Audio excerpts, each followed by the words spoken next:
ফেরেশতা জিবরাইল যখন লাইলাতুল মেরাজে নবীর কাছে আসলেন আল্লাহর আরশে নিয়ে যাওয়ার জন্য, এমন সময় দেখে নবী ঘুম পাড়তেছেন। তো জিবরাইল বলেন, আল্লাহ যে নবীকে আপনার আরশে নিয়ে যাব সেই নবী তো ঘুমায় আছে। আল্লাহ বললেন, জিবরাইল আমার রাসূলকে ডাক দাও। ফেরেশতা জিবরাইল বললেন, কিভাবে ডাক দেব? আল্লাহ বললেন, তোমার জিহ্বাটা বের করে নবীর পায়ের তালুতে সুরগুরি দাও। ফেরেশতা জিবরাইল তার জিহ্বা বের করে নবীর পায়ের তালুতে সুরগুরি দিয়ে নবীর ঘুম থেকে চেতন করে। এখন বলেন, ফেরেশতার সরদার যদি জিহ্বা দিয়ে নবীর পায়ের তালুতে সুরগুরি দেয়, তাকে চেতন করার জন্য সেই নবীর কান্দে চড়ার যোগ্যতা কোনো ফেরেশতার নাই। আপনার কান তো বোঝেন না? বোঝেন তো? আপনার বলেন তো, তোকে আমি কান্দে তুলে দিলাম, তার মানে কি তোকে ওপরে তুলে দিলাম।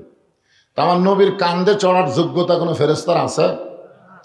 আর নবীর কোনো কিছু লেখার দরকার নাই, কারণ নবীর আগে পাশের সব কিছু কি করে দিছে আল্লাহ, সব কিছু মাপ বলা যাবে না, সব কিছুই আমার নবীর জন্য আল্লাহ হলেন কি, সে নামে সুর ধরিয়া পাখি যায় গান করিয়া, সে নামে মজনু হলো মওলায় আমার কাদের গনি।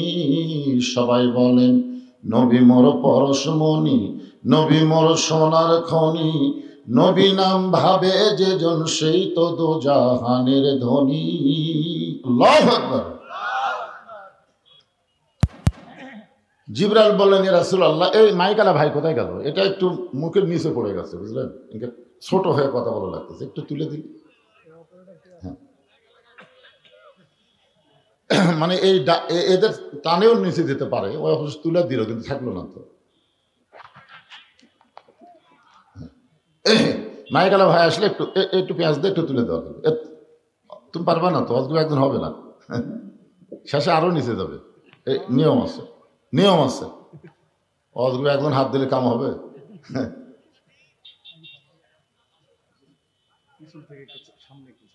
জায়গাটাই ছোট হয়েছে। পাশে একটা মাহফিল করলাম আমি কিছুদিন আগে, মঠপুকুর, দেখলেন আপনি গেছিলেন কেউ? মঠপুকুর, হ্যাঁ, বিশাল প্যান্ডেল, তারপরেও জায়গা হয় না। জায়গাটাই ছোট হয়েছে, কি করবেন? দেখেন কোন সাইডে, আমাকে আবার দেখাও লাগবে তো, এই সাইডে গেলে তো আমাকে দেখতে পাবে না। দেখা যাক কি করে, এরা কি করে দেখা যাবে। এই সাইডে যারা দাঁড়ায় আছে আপনারা বসেন, বসেন, সবাই বসেন, আল্লাহর রাস্তা বসেন।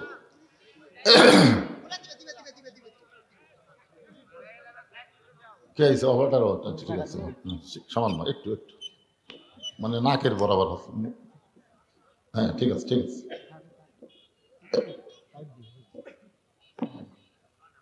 আমার তো ডাবেই গেল রে, কি সবাই একটু জিকির করেন, লা ইলাহা ইল্লাল্লাহ, লা ইলাহা। আল্লাহর জিকির করতে শরম নাই, লা ইলাহা ইল্লাল্লাহ, লা ইলাহা। কারোর সামনে কি একটু সামান্য ফাঁকা আছে? ফাঁকা তো দেখা যায় না, শীতের দিন চাপলে অসুবিধা নেই। হ্যাঁ, এক ভাই শরীরের উষুম হয়ে জন্যে একটু জমে বসেন আর জিকির করেন, লা ইলাহা ইল্লাল্লাহ, লা ইলাহা। চাঁদ সূরজার গ্রহ তারা, আল্লাহ নামের পাগল পারা। চাঁদ সূরজার গ্রহ তারা, আল্লাহ নামের পাগল পারা। আমার আল্লাহ নামের এতই দয়া, আল্লাহ নামের এতই মায়া, লুকিয়ে রাখছেন হে আল্লাহ জোরে, লা ইলাহা ইল্লাল্লাহ, লা ইলাহা ইল্লাল্লাহু মুহাম্মাদুর রাসূলুল্লাহ সাল্লাল্লাহু আলাইহি ওয়াসাল্লাম। না হইচই করা যাবে না, তো ইশারা দিয়ে কাম করা লাগবে। আপনারা যদি মাহফিলের পক্ষের মানুষ হন তাহলে হইচই করা যাবে না, এটা হাট বাজার না, এটা হাট বাজার। এখানে অসংখ্য ফেরেশতাকে আল্লাহ আজকে প্রেরণ করেছেন শুধুমাত্র আপনাদেরকে পরিদর্শন করার জন্য। আল ইনসান আশরাফুল মখলুকাত, মখলুকাতের ভিতরে মানুষ হলো সবচাইতে ভদ্র জাত। ভদ্র মানুষ চিল্লাচিল্লি করে? হ্যাঁ, ইশারা দিয়ে কাম করবেন, ইশারা দিয়ে। ফেরেশতা জিবরাইল বললেন, হে রাসূলুল্লাহ, আপনি যদি জান্নাত থেকে বের না হন, আল্লাহ আপনাকে জান্নাত থেকে বের করে দিবে না। এ কথা কার? আল্লাহ। আল্লাহ কোরআনে বলেন, সালামুন আলাইকুম তিবতুম ফাদখুলুহা খালিদিন। কেউ যদি একবারে জান্নাতে প্রবেশ করে, আল্লাহ বলেছেন খালিদিন মানে চিরস্থায়ী ভাবে আল্লাহ তাকে জান্নাত দিয়ে দেয়। এখন অনেকে আবার এখানে পেঁয়াজ খুঁজবে, পেঁয়াজ। তাহলে আদম আলাইহিস সালামকে আল্লাহ জান্নাতে রাখার পরে বাইর করে দিলেন কেন? আদম আলাইহিস সালামকে জান্নাতে গেছিলেন ইবাদতের আগে না ইবাদতের পরে? কোন তো আগে না পরে? আল্লাহ কোরআনে সত্য করে দিয়েছেন, জান্নাতের মধ্যে ঢুকতে গেলে ফাদখুলি ফি ইবাদি ওয়াদখুলি জান্নাতি। যে আল্লাহর দাসত্বে নিজকে আবদ্ধ করে নিল, আল্লাহর বান্দা হলো, গোলাম হলো, ও যেন জান্নাতের মধ্যেই প্রবেশ করলো। বলেন সুবহানাল্লাহ। তাহলে জান্নাতে ইবাদত করার আগে আল্লাহ তাআলা আদমকে রাখছিলেন, ইবাদতের আগে। জান্নাতে রাখার পরে আল্লাহ একটা ইবাদত দিলেন। আহারে, এখন আবার কি? আজকে ওয়াজে হবে ইন্নাল্লাহা মা'আস সাবিরিন। ধৈর্যশীলদের সঙ্গে কে থাকে? আমি তো আয়াতে কারিমা তেলাওয়াত করছি, আপনারা তো শোনেননি ঠিক মতো। হ্যাঁ, একটু ধৈর্য ধরেন, আমার ধৈর্য ধরারও সাইজ আছে। সন্তান পানি পড়ে পানি খেয়ে ডুবে যাচ্ছে, ওই সময় কেউ যদি বলে ইন্নাল্লাহা মা'আস সাবিরিন, ধৈর্যশীলদের সঙ্গে আল্লাহ আছে, থাকবে না? এখন ধৈর্য ধরার একটা লিমিট আছে, নিয়ম আছে। আমি নিয়মও বলবো ইনশাল্লাহ, অসুবিধা নেই। একটু পরিবেশ দেন, সুন্দর পরিবেশ। রজব মাস, আজকে হলো লাইলাতুল মিরাজের রাত। জোরে কান সুবহানাল্লাহ। আপনাদের এত ভালো ভাগ্য যে মাহফিলটা হলো মেরাজের রজনীতে। সুবহানাল্লাহ। এই জন্য একটু মনোযোগ দিয়ে কথাগুলো খেয়াল করে শুনতে হবে। তাহলে জান্নাতে আল্লাহ আদমকে রাখছিলেন ইবাদত করার আগে। এটা কি আল্লাহ রাখার জন্য রাখছিলেন না বার করার জন্য? আল্লাহ কিন্তু কঠিন খেলোয়াড়। এই ওবায়দুল কাদের মতো মাজা ভাঙ্গা না যে খালি কয় খেলা হবে খেলা হবে, অথচ প্লেয়ার নাই।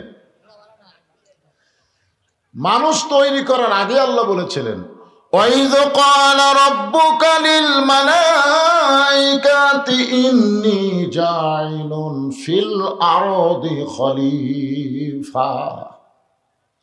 ফেরেশতাদের বলেছিলেন আমি দুনিয়াতে খলিফা পাঠাবো। জোরে কান, কি পাঠাবো? খলিফা, প্রতিনিধি পাঠাবো। এ কথা আগেই বলেছিলেন।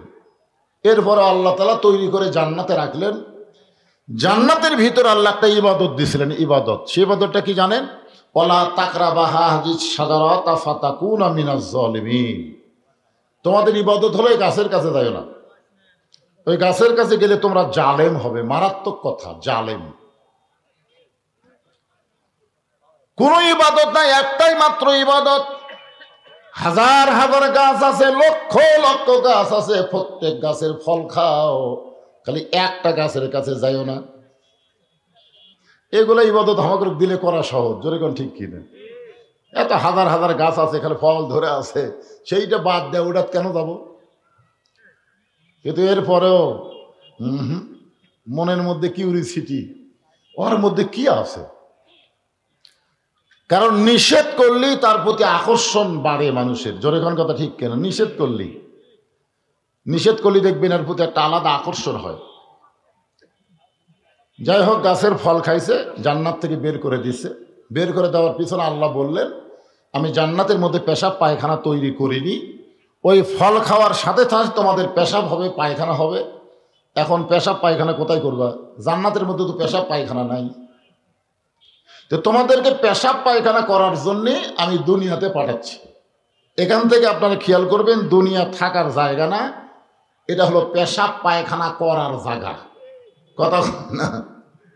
এখন পেশাব পায়খানা করতে এসে যদি কেউ কয় যাবো না রে, আপনি পায়খানার মধ্যে ঢুকে বাড়াবার চান না থাকবার চান? কথা কর না কেন? থাকবার চান? আজকে সারাদিন আমি এখানে থাকবো, কেউ থাকবে না ভাই, কাজ হয়ে গেলি আউট। তো দুনিয়াটা হলো পেশাব পায়খানা করার জায়গা, এখানে থাকার জায়গা না। কিন্তু কতকগুলো বোকা এখানে এসে থাকতে চায়, যাওয়ার কথা ভুলে যায়। এই দেখেন, ওই একটা টার্গেট লাইট মার, ওই ছেলে। আচ্ছা, এত মানুষ থাকতে বক্তার দিকে টার্গেট করতে দেখেন।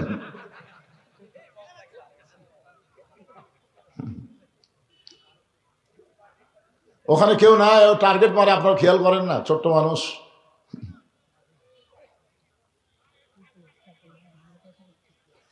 ফেরেশতা জিবরাইল বলেন, রাসূলুল্লাহ,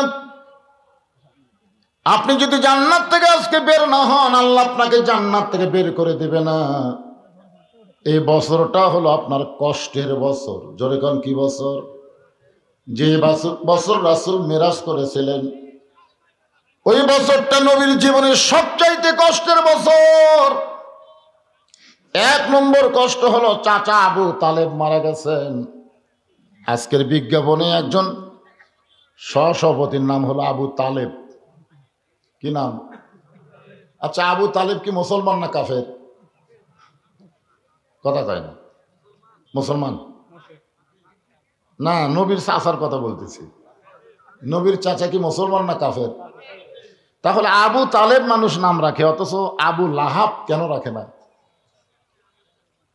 আপনার গোটা বাংলাদেশ খুঁজে দেখবেন, আবু লাহাব নামে একটা লোক নেই, কিন্তু আবু তালেব আছে। শিশুকালে মইরা গেছে মা, গর্ভে থাকতে মরছে পিতা, নবী চোখে দেখলেন না। কে করিবে লালন পালন, কে দিবে সান্ত্বনা? এই দুনিয়ার বড় এতিম নবী ছিলেন একজনা। আল্লাহর নবী বলেন, মায়ের পেটে থাকতে আমি এতিম ছিলাম, কিন্তু দুনিয়াতে আসার পরে আমি আর এতিম ছিলাম না। ভাগ্যগুণে এমন একটা চাচা পাইছিলাম, যেই চাচা আবু তালেব আমাকে এমন ভাবে লালন পালন করলো, দুনিয়াতে আমার বাবা নাই, এটা কোনো সময়ের জন্য আমি বুঝতে পারিনি। সুবহানাল্লাহ। আপনারা এখানে মোটরসাইকেল আছে?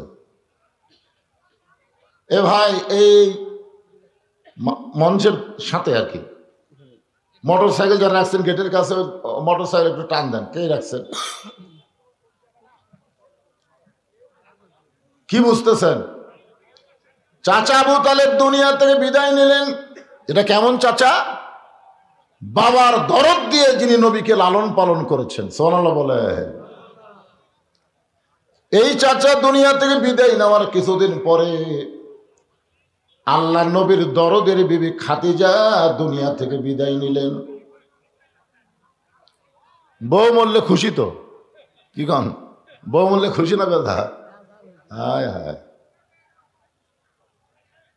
মা খাদিজা যতদিন নবীর বিবি ছিলেন, আল্লাহর নবী ততদিন দ্বিতীয় কোনো বিয়ে করেন নাই। মাঝে মাঝে খাদিজা বলতেন, রাসূলুল্লাহ, 25 বছরের তরতাজা একটা যুবক 40 বছরের বয়স্ক একটা মেয়েকে বিয়ে করেছেন। হুজুর,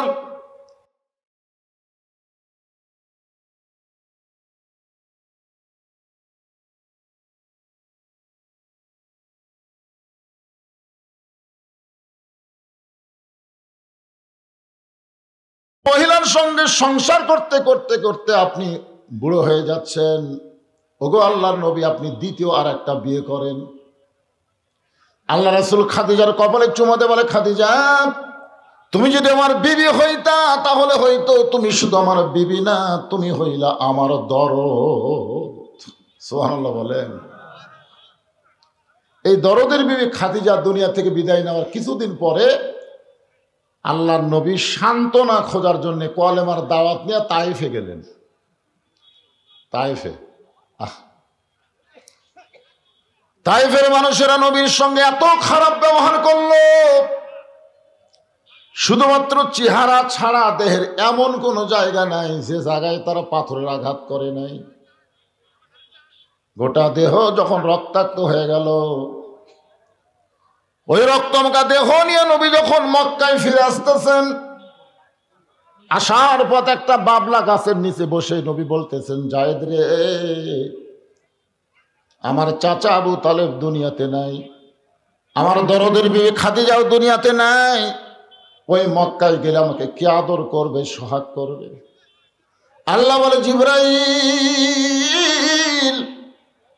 আমার নবী মক্কায় গেলে সোহাগ আদর করার কেউ যখন নাই, অতি সত্বর আমি আল্লাহ তাআলা আমার নবীকে আরশে নিয়ে আমি নিজেই তাকে আদর করতে চাই। জোরে বলেন সুবহানাল্লাহ। এখন আপনারা বলেন, কষ্টের পরে শান্তি আছে না নাই? তিনটা কষ্ট, লাগাতার কষ্ট, এরপরে দেখেন শান্তি। বাংলার মুসলমানেরা বহু কষ্ট করেছেন, আগামীতে আমরা শান্তির একটা বাংলাদেশ দেখতে চাই। জোরে কোন কথা ঠিক কি না? কি কি দেখবেন? শান্তির বাংলাদেশ দেখতে গেলে দোয়া দিয়া দরুদ দিয়া শান্তি হবে না, মানুষের তৈরি আইনকে বাদ দিয়ে আল্লাহর কোরআনকে গ্রহণ করা লাগবে। জোরে কোন ঠিক কি না? ওম শান্তি ওম শান্তি করলে শান্তি হবে না।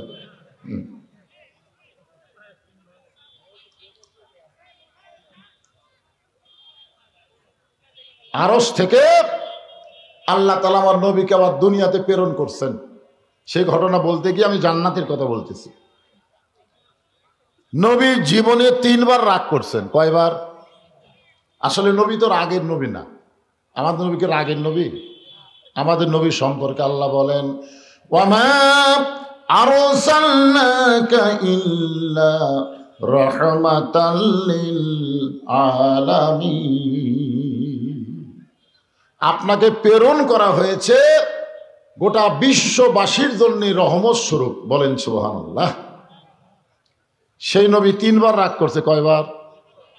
প্রথম রাগ করছে যখন আল্লাহর নবী বোরাকের পিঠে চড়তেছেন না। জিবরাইল বললেন, হুজুর এত সুন্দর বোরাক, এটাকে আপনার পছন্দ হয়নি? তো আল্লাহ রাসূল বলে, জিবরাইল তুমি না কইলা এই বোরাকের পিঠে চললে বোরাক আমাকে আল্লাহর আরশে নিয়ে যাবে? তো জিবরাইল বলে, হুজুর আপনি কি বিশ্বাস করেননি? বিশ্বাস করছি বলেই তো কাঁদতেছি। জিবরাইল কয়, বিশ্বাস করে কান্দার কারণ? ওগো আল্লাহর নবী, বিশ্বাস করার পর আপনি কেন কান্দেন? নবী বলেন, জিবরাইল তুমি যদি নবী হইতা তাহলে তুমিও চিন্তা করতা, কারণ তুমি ফেরেশতা, তুমি নবী না। নবী হলে চিন্তা আছে। বলে, কি চিন্তা? বলে, আমার গুনাহগার উম্মতের জন্য আল্লাহ তাআলা 30,000 বছরের একটা পুল সিরাত, যে পুল সিরাতের নিচে 7টা জাহান্নামের আগুন দাউ দাউ করে জ্বলতেছে।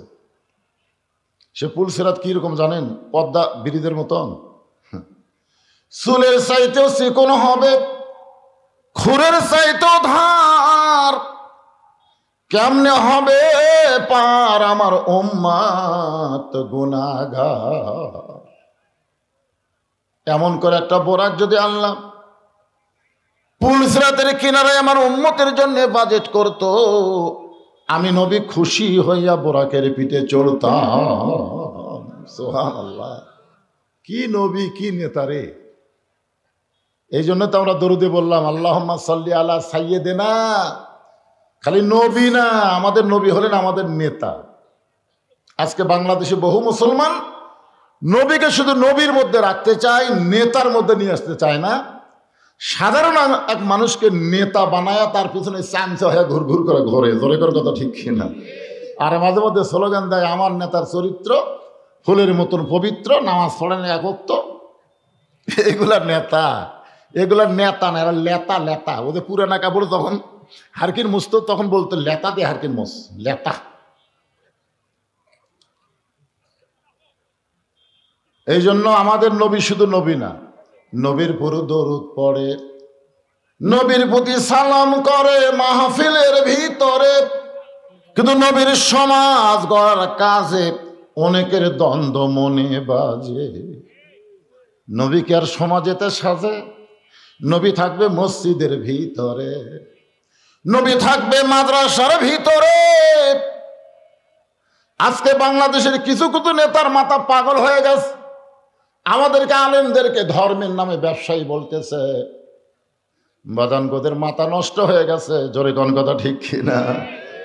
আমার নবীকে ওরা পাগল কইছে, আমার নবীরে জাদুকর কইছে, আমার নবীরে গণক কইছে, আমার নবীরে কবি কইছে। এত কথা যদি নবীকে বলে থাকে তাহলে আলেমদেরকেও ওই জাতীয় মানুষেরাই বলবে, জোরে কোন কথা ঠিক কিনা? নবীর প্রতি দরুদ পড়ে, নবীরে সালাম করে, কিন্তু নবীকে নেতা হিসাবে মানবার চায় না। অন্য কাউরে নেতা মানবেন? আল্লাহ কোরআনে বলেন, লাকাদ কানা লাকুম ফি রাসূলিল্লাহি উসওয়াতুন হাসানাহ। সফলতা যদি অর্জন করতে চাও তাহলে বিশ্ব নবীকে তোমাদের আদর্শের নেতা হিসাবে গ্রহণ করে নাও। এখন একটা স্লোগান দেওয়া লাগবে। আমি যে বলবো আমার নেতা তোমার নেতা, সকলেই বলবেন বিশ্ব নবী মোস্তফা। বলতে পারবেন না? আমার নেতা তোমার নেতা হলো না। আপনারা এত ছোট গলায় স্লোগান দিলেন কেন? আমাদের নবী কি ছোট নবী নাকি? কত বড় নবী কিছুক্ষণ পরেই বুঝবার পারবেন ভাই না। ফেরেশতা জিবরাইল বলেন, রাসূলুল্লাহ আমার মনে হয় এই চাওয়া আল্লাহ আপনার কবুল করবে না। কোন নবীর জন্য আল্লাহ বোরাক বানাই নাই, শুধুমাত্র আপনার জন্য তৈরি করেছে। আর আপনি সেই বোরাকের জন্য গুনাহগার উম্মতের বাজেট চাচ্ছেন। আমার মনে হয় এটা বেশি হয়ে গেল। এটা কি হলো? সর্বপ্রথম নবী রাগ করে বললেন, জিবরাইল তোমার আল্লাহকে বলো ঠেকা আমার না, ঠেকা হলো তোমার আল্লাহ। এটা কি জাতা রাগ? আমার আল্লাহকে বলার কথা কয়, তোমার আল্লাহ।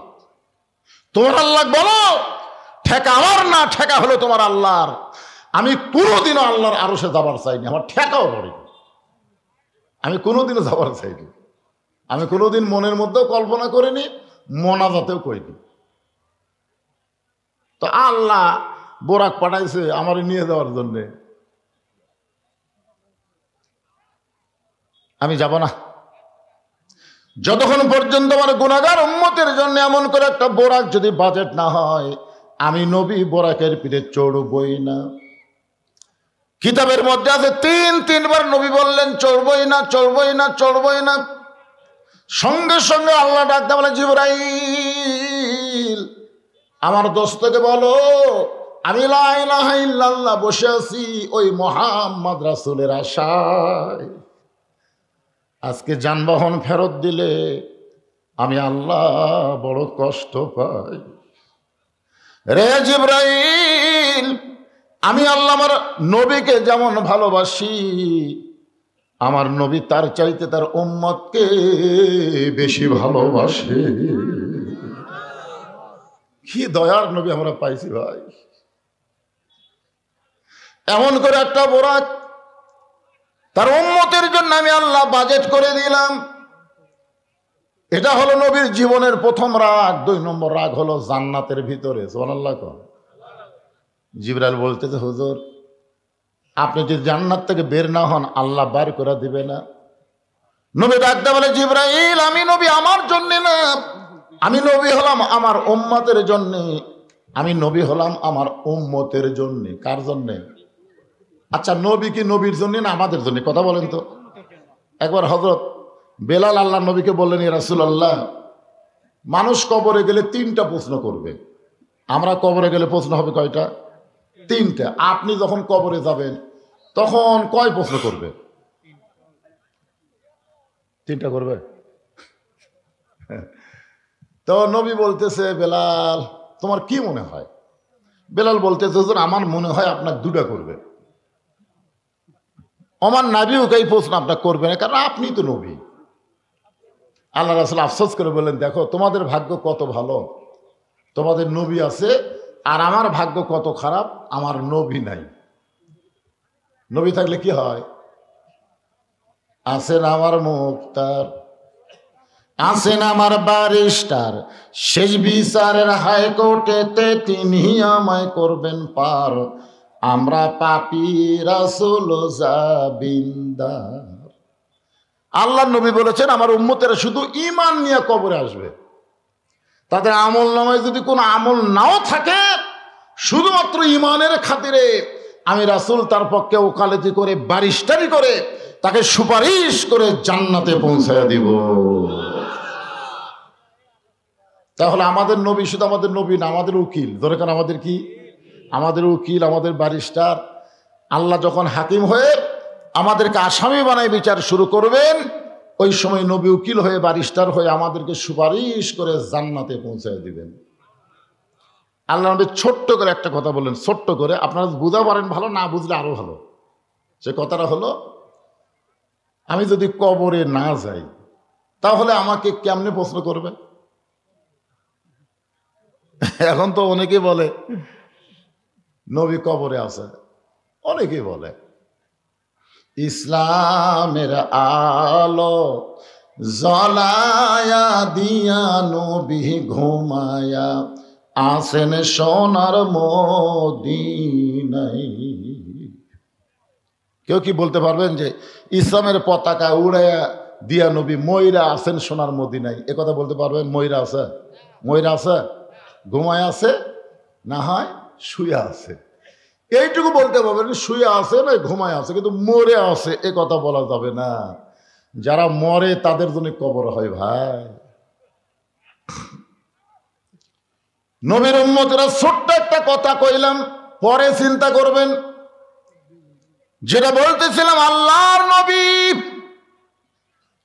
5 ওয়াক্ত নামাজ নিয়ে আজকের রজনীতে ফিরে আসলেন আবার দুনিয়ায়। সর্বপ্রথম 5 ওয়াক্তের মধ্যে সূর্য উদয়ের আগে 2 রাকাত ফরজ নামাজ আমরা জামাতের সঙ্গে আদায় করি। এই নামাজটা হলো ফজরের নামাজ। জোরে বলেন কোন নামাজ? 5 ওয়াক্ত নামাজের মধ্যে সবচাইতে কঠিন, বিশেষ করে এই শীতের দিনে খুবই কঠিন, ঠিক না? আসসালাতু খায়রুম মিনান নাওম শোনার সাথে সাথে উপরের কম্বল মনে হয় আরো চাপে ধরে। ওই সময় একটা যুদ্ধ শুরু হয়। আর একটু পরেই যাই, ফজরে আজান দেওয়ার 8 ঘন্টা পরে জামাত হবে, আর একটু পরে যাই, এই মনে করে কেউ যদি একটু পরে করে চোখ বন্ধ করে, আল্লাহ কয় তোকে আর কবুল করা হবে না, তুই থাক। আপনারা মনে এরকম কি হয় নাকি? 8 ঘন্টা পরে জামাত হবি, এত সকালে উঠে কি হবি? আর একটু পরে, একটু পরে করলেই শেষ, কোনো সুযোগ নাই। আর সালাতু খায়রুম মিনান নাওম শোনার সাথে সাথে কম্বলকে ফেলে দিয়ে তোষকরে লাঠি মাইরে অজু করেন, যা করেন, পেশাব টেশাব যা আছে করে অজু করে যখন মসজিদ থেকে রওনা দিবেন, ফেরেশতা বলে আল্লাহ শীতের দিনে তোমার যুবক বান্দা ল্যাপ তোষকের মহব্বত কলিজা থেকে বের করে ঠান্ডা পানিতে অজু করে তোমার ঘর মসজিদের দিকে যায়। এর ব্যাপারে রেজাল্ট কি আল্লাহ একটু বলেন। আল্লাহ বলে ফেরেশতারা সাক্ষী থাকো, এই যুবকের সামনে যদি আজকে বদরের যুদ্ধ হতো, এই যুবক সেই যুদ্ধের সৈনিক হয়ে যেত। ফজর নামাজ পড়া কি খুব সহজ মনে করছেন? আল্লাহর নবী হেরেমের ভিতরে একা একা ফজরের নামাজ আদায় করলেন। এখানে একটা লক্ষণীয় বিষয় খেয়াল করবেন। নামাজ যখন প্রথম নবী পাইছেন, এটা হলো নবুয়তের 10ম বৎসরে। নবুয়তের কত বছর? 10 বৎসরে নবী নামাজ পাইলেন। তো নামাজের ব্যাপারে কোরআন শরীফে যত আয়াত আছে, আপনারা কি পড়ছেন? নামাজের ব্যাপারে যত আয়াত আছে কমপক্ষে 82 বার আল্লাহ বলেছেন। কোরআনের প্রথমেই দেখেন আল্লাহ কিভাবে বলতেছেন, আল্লাযীনা ইউমিনুনা বিল গায়বি ওয়া ইউকিমুনাস সালাহ। নামাজ কি করো? কায়েম করো। কোরআন হাদিসের কোন জায়গাতে আপনার মধ্যে খুঁজে পাচ্ছেন যে আল্লাহ বলেছে ইকরাউস সালাত, নামাজ পড়ো? এ কথা আল্লাহ কইছে? নাই। আমরা যেটা করতেছি সেটা হলো নামাজ পড়া, যেটা আল্লাহ কয়নি, নবীও কয়নি, সেই কাম করতেছি আমরা। আল্লাহ কয় নামাজের জোরে ফায়েশা কাজ যাবে দূরে, পাক কোরআনে রয়েছে ঘোষণা। এখন আকাম কুকাম নামাজ রোজা একসাথে বান্ধিয়া বোঝা, জাহান্নামে দিয়া সরওয়ানা। আজও কেন বাংলার জমিনে নামাজ কায়েম হইল না? একটু মনোযোগ দিয়ে শুনবেন।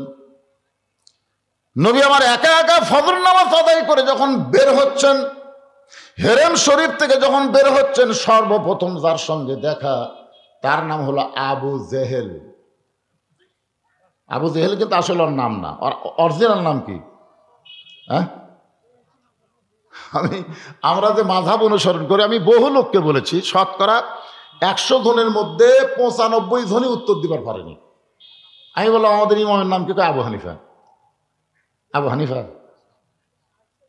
ওনার নাম হলো নোমান ইবনে সাবেত। ওনার অরিজিনাল নাম হলো নোমান ইবনে সাবেত। সাবেতের সন্তান নাম হলো নোমান, অথচ আমরা কেউ জানি না। আবু জেহেলের অরিজিনাল নাম কি জানেন? উমর ইবনুল হিসাম।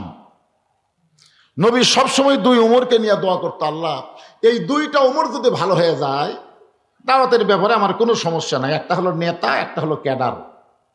একটা কি? নেতা। আবু জেহেল হচ্ছে নেতা, আর উমর ইবনুল খাত্তাব হচ্ছে ক্যাডার। আজকে বাংলাদেশের নেতার ক্যাডারগুলো যদি ভালো হয়ে যায়, আমাদের মতন আলেমদের আর ওয়াজ করা লাগবে না, বিনা ওয়াজে বাংলাদেশে আমল হবে। জোরে কোন কথা ঠিক কিনা? 13 বছর নবী ওয়াজ করছেন, কাম হয়নি। আমি আমার জীবনে 42 বছর হয়ে কাম করতেছি, হচ্ছে না।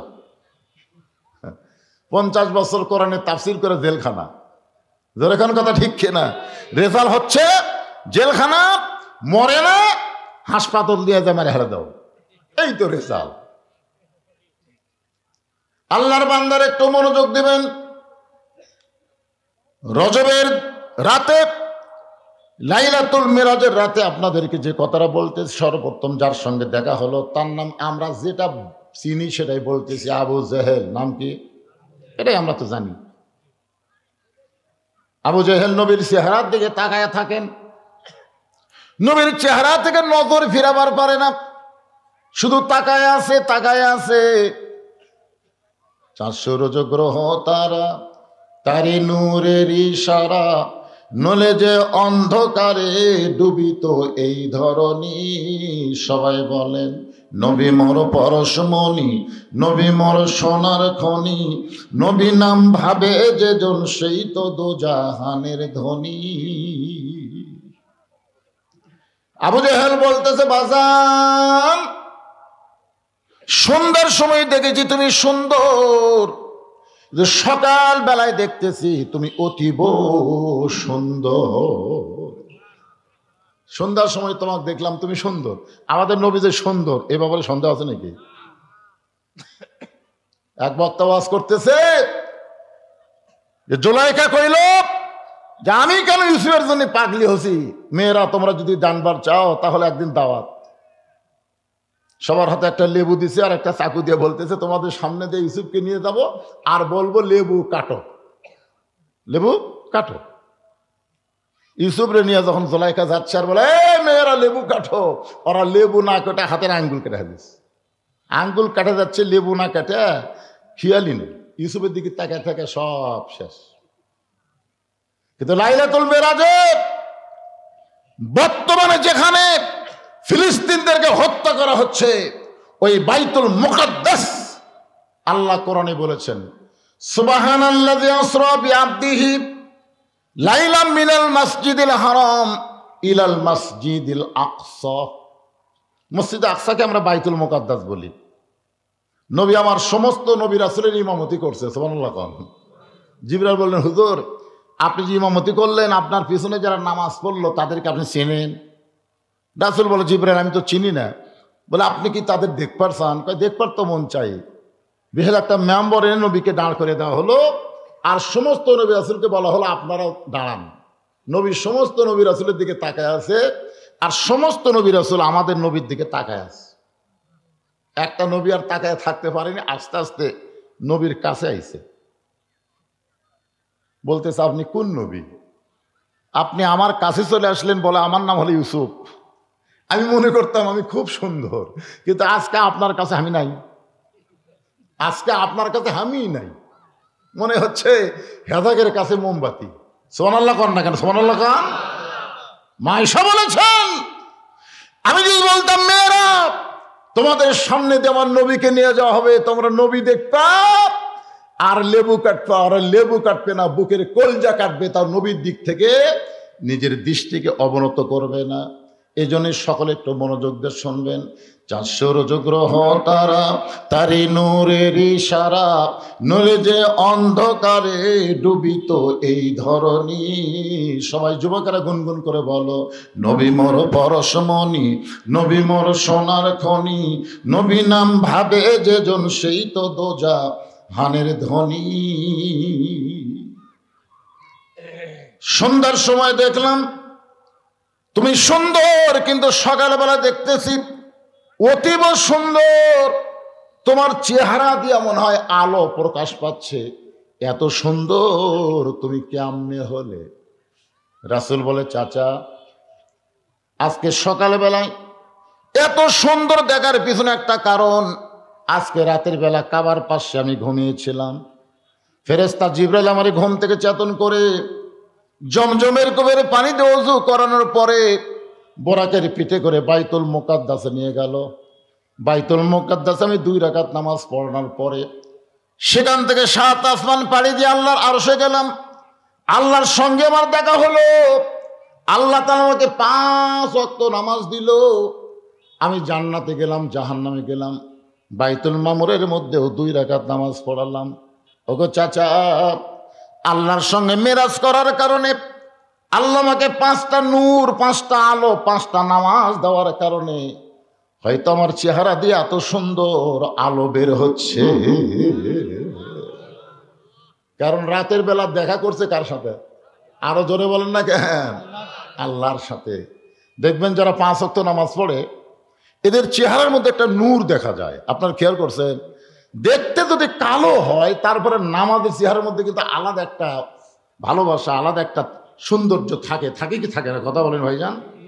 আর বেনামাজি যতই সুন্দর হোক দেখবেন বিলাতি কুত্তার লাগাল দেখা যায়। তোর এখন কথা ঠিক, যত সুন্দরী হোক তারপরে দেখবেন শালা বিলাতি কুত্তা নাকি রে, মানে চেহারার মধ্যে কোনো মধু নেই, মহব্বত নেই। নামাজ শুধু নামাজ না, নামাজ হচ্ছে একটা আলো, নামাজ হচ্ছে একটা নূর। এই কপাল যখন আল্লাহর সেজদা দেয়, শুধু আল্লাহর সেজদা দেয় না, এই কপালের মাধ্যমে আল্লাহর মহব্বতে নিজের অস্তিত্বকে বিলীন করে দেয়। জোরে কোন কথা ঠিক না? ছোট ছোট বাচ্চারা কোন পারে কথা কয়? এই পার না ওই পার? আচ্ছা, এই মাহফিল কি এই আব্দুল করিম একলাই করতে চায়? আচ্ছা, আর কি ভলেন্টিয়ার নাই? ই তো আসে একটা ডাঁটে বসে গেছে সামনে। এই বাচ্চাগুলা কোন থেকে জন্ম হলো রে? সন্ধ্যার সময় মুরগি খোঁজে মেয়ে মানুষ, দেখবেন সন্ধ্যার সময় ঘরের মধ্যে মুরগি টুরগি ঠিক মতো উঠলো কিনা, দেখে তো সব মুরগি উঠছে, একটা মোরগ উঠেনি। মেয়ে মানুষ কয় আলহামদুলিল্লাহ, কয় না, এই মোরগ কুটে গেল। কোন মুরগির প্রেমত পড়লো এক খুঁজাই বার করা লাগবে। 3-4 বাড়ি খুঁজে দেখে যে এক ঘরা দুটাই মোরগ আর একটা মুরগির সাথে কটকট কটকট করতেছে। খপ করে ধরা কে আমার ঘরাত মুরগি নাই। এই আমার ঘরের মুরগি বাদ দেয় তুই অন্য ঘরাত ঢুকলি কেন? কি বুঝতেছেন? মুরগি সন্ধ্যার সময় খোঁজে, গরু ছাগল সন্ধ্যার সময় গোয়াল ঘরে উঠলো কিনা প্রত্যেকটা মরদ মানুষ কিন্তু দেখে। দেখে কি দেখে না ভাইজান? তাহলে মুরগি দেখেন সন্ধ্যার সময়, গরু ছাগল দেখেন সন্ধ্যার সময়। এখন সন্ধ্যা পার হয়ে এসার নামাজ হয়ে আসতেছে, এই বাচ্চাগুলো কোন জায়গাতে আছে? আর বাপ মাওকে খোঁজার দরকার নাই। এরা কি গরু মুরগির চাইতো দাম কম হলো নাকি? খোঁজে না কেন? এই জন্য রাসূল বলেছেন 7 বছর বয়স থেকে তালিম দাও, 10 বছর বয়স থেকে জোর করে মসজিদে নিয়ে যাও। তাহলে 7 বছর থেকে যদি আপনার বাচ্চাদের তালিম দিবার পারতেন, ওরা বাইরে চিল্লাচিল্লি করতো না। দিচ্ছেন না, মনে করতেছেন আল্লাহ ভালো করে দিবি, তাই না? আল্লাহ ভালো করবে। বিয়ে করে যখন বউ পাবি তখন আপনি লাত্তি দিয়ে থুইয়া শহরে চলে যাবি। জোরে কোন কথা ঠিক কিনা? ছোট ছোট বাচ্চাদেরকে আদর করে সামাল দিবেন। আদর করে যখন না হবে তখন মৃদু শাসন করার কথা ইসলামে আছে। আল্লাহর বান্দারা একটু মনোযোগ দিয়ে শুনবেন। এই কথা যেই মাত্র আল্লাহ নবী আবু জেহেলের কাছে কইছে, সঙ্গে সঙ্গে আবু জেহেল বলতেছেন, নাউজুবিল্লাহ, পাগল, তুমি পাগল। এতদিন জানতাম তুমি আধা পাগল, কিন্তু আজকে বুঝলাম তুমি পুরা পাগল। রাসূল বলে, চাচা আমার মধ্যে পাগলামি কি দেখলেন? আবু জেহেল বলতেছে, আমি জীবনে 2 বার বাইতুল মুকাদ্দাসে গেছি, যেখানে যাইতে লাগে 30 দিন, আসতে লাগে 30 দিন। যাইতে কয়দিন আর আসতে? আর তুমি কই আজকে রাত্রেবেলায় বাইতুল মুকাদ্দাসে নামাজ পড়াছা?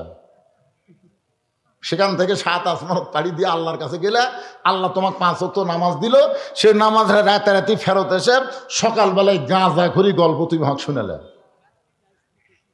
আসলেই তুমি একটা পাগল। এই কথা বলে আবু জেহেল যখন দৌড় মারতেছে, রাসূল চিল্লায় বলে, চাচা 1000 বার আমাকে পাগল বলেন, কিন্তু আপনি দৌড়ান কেন?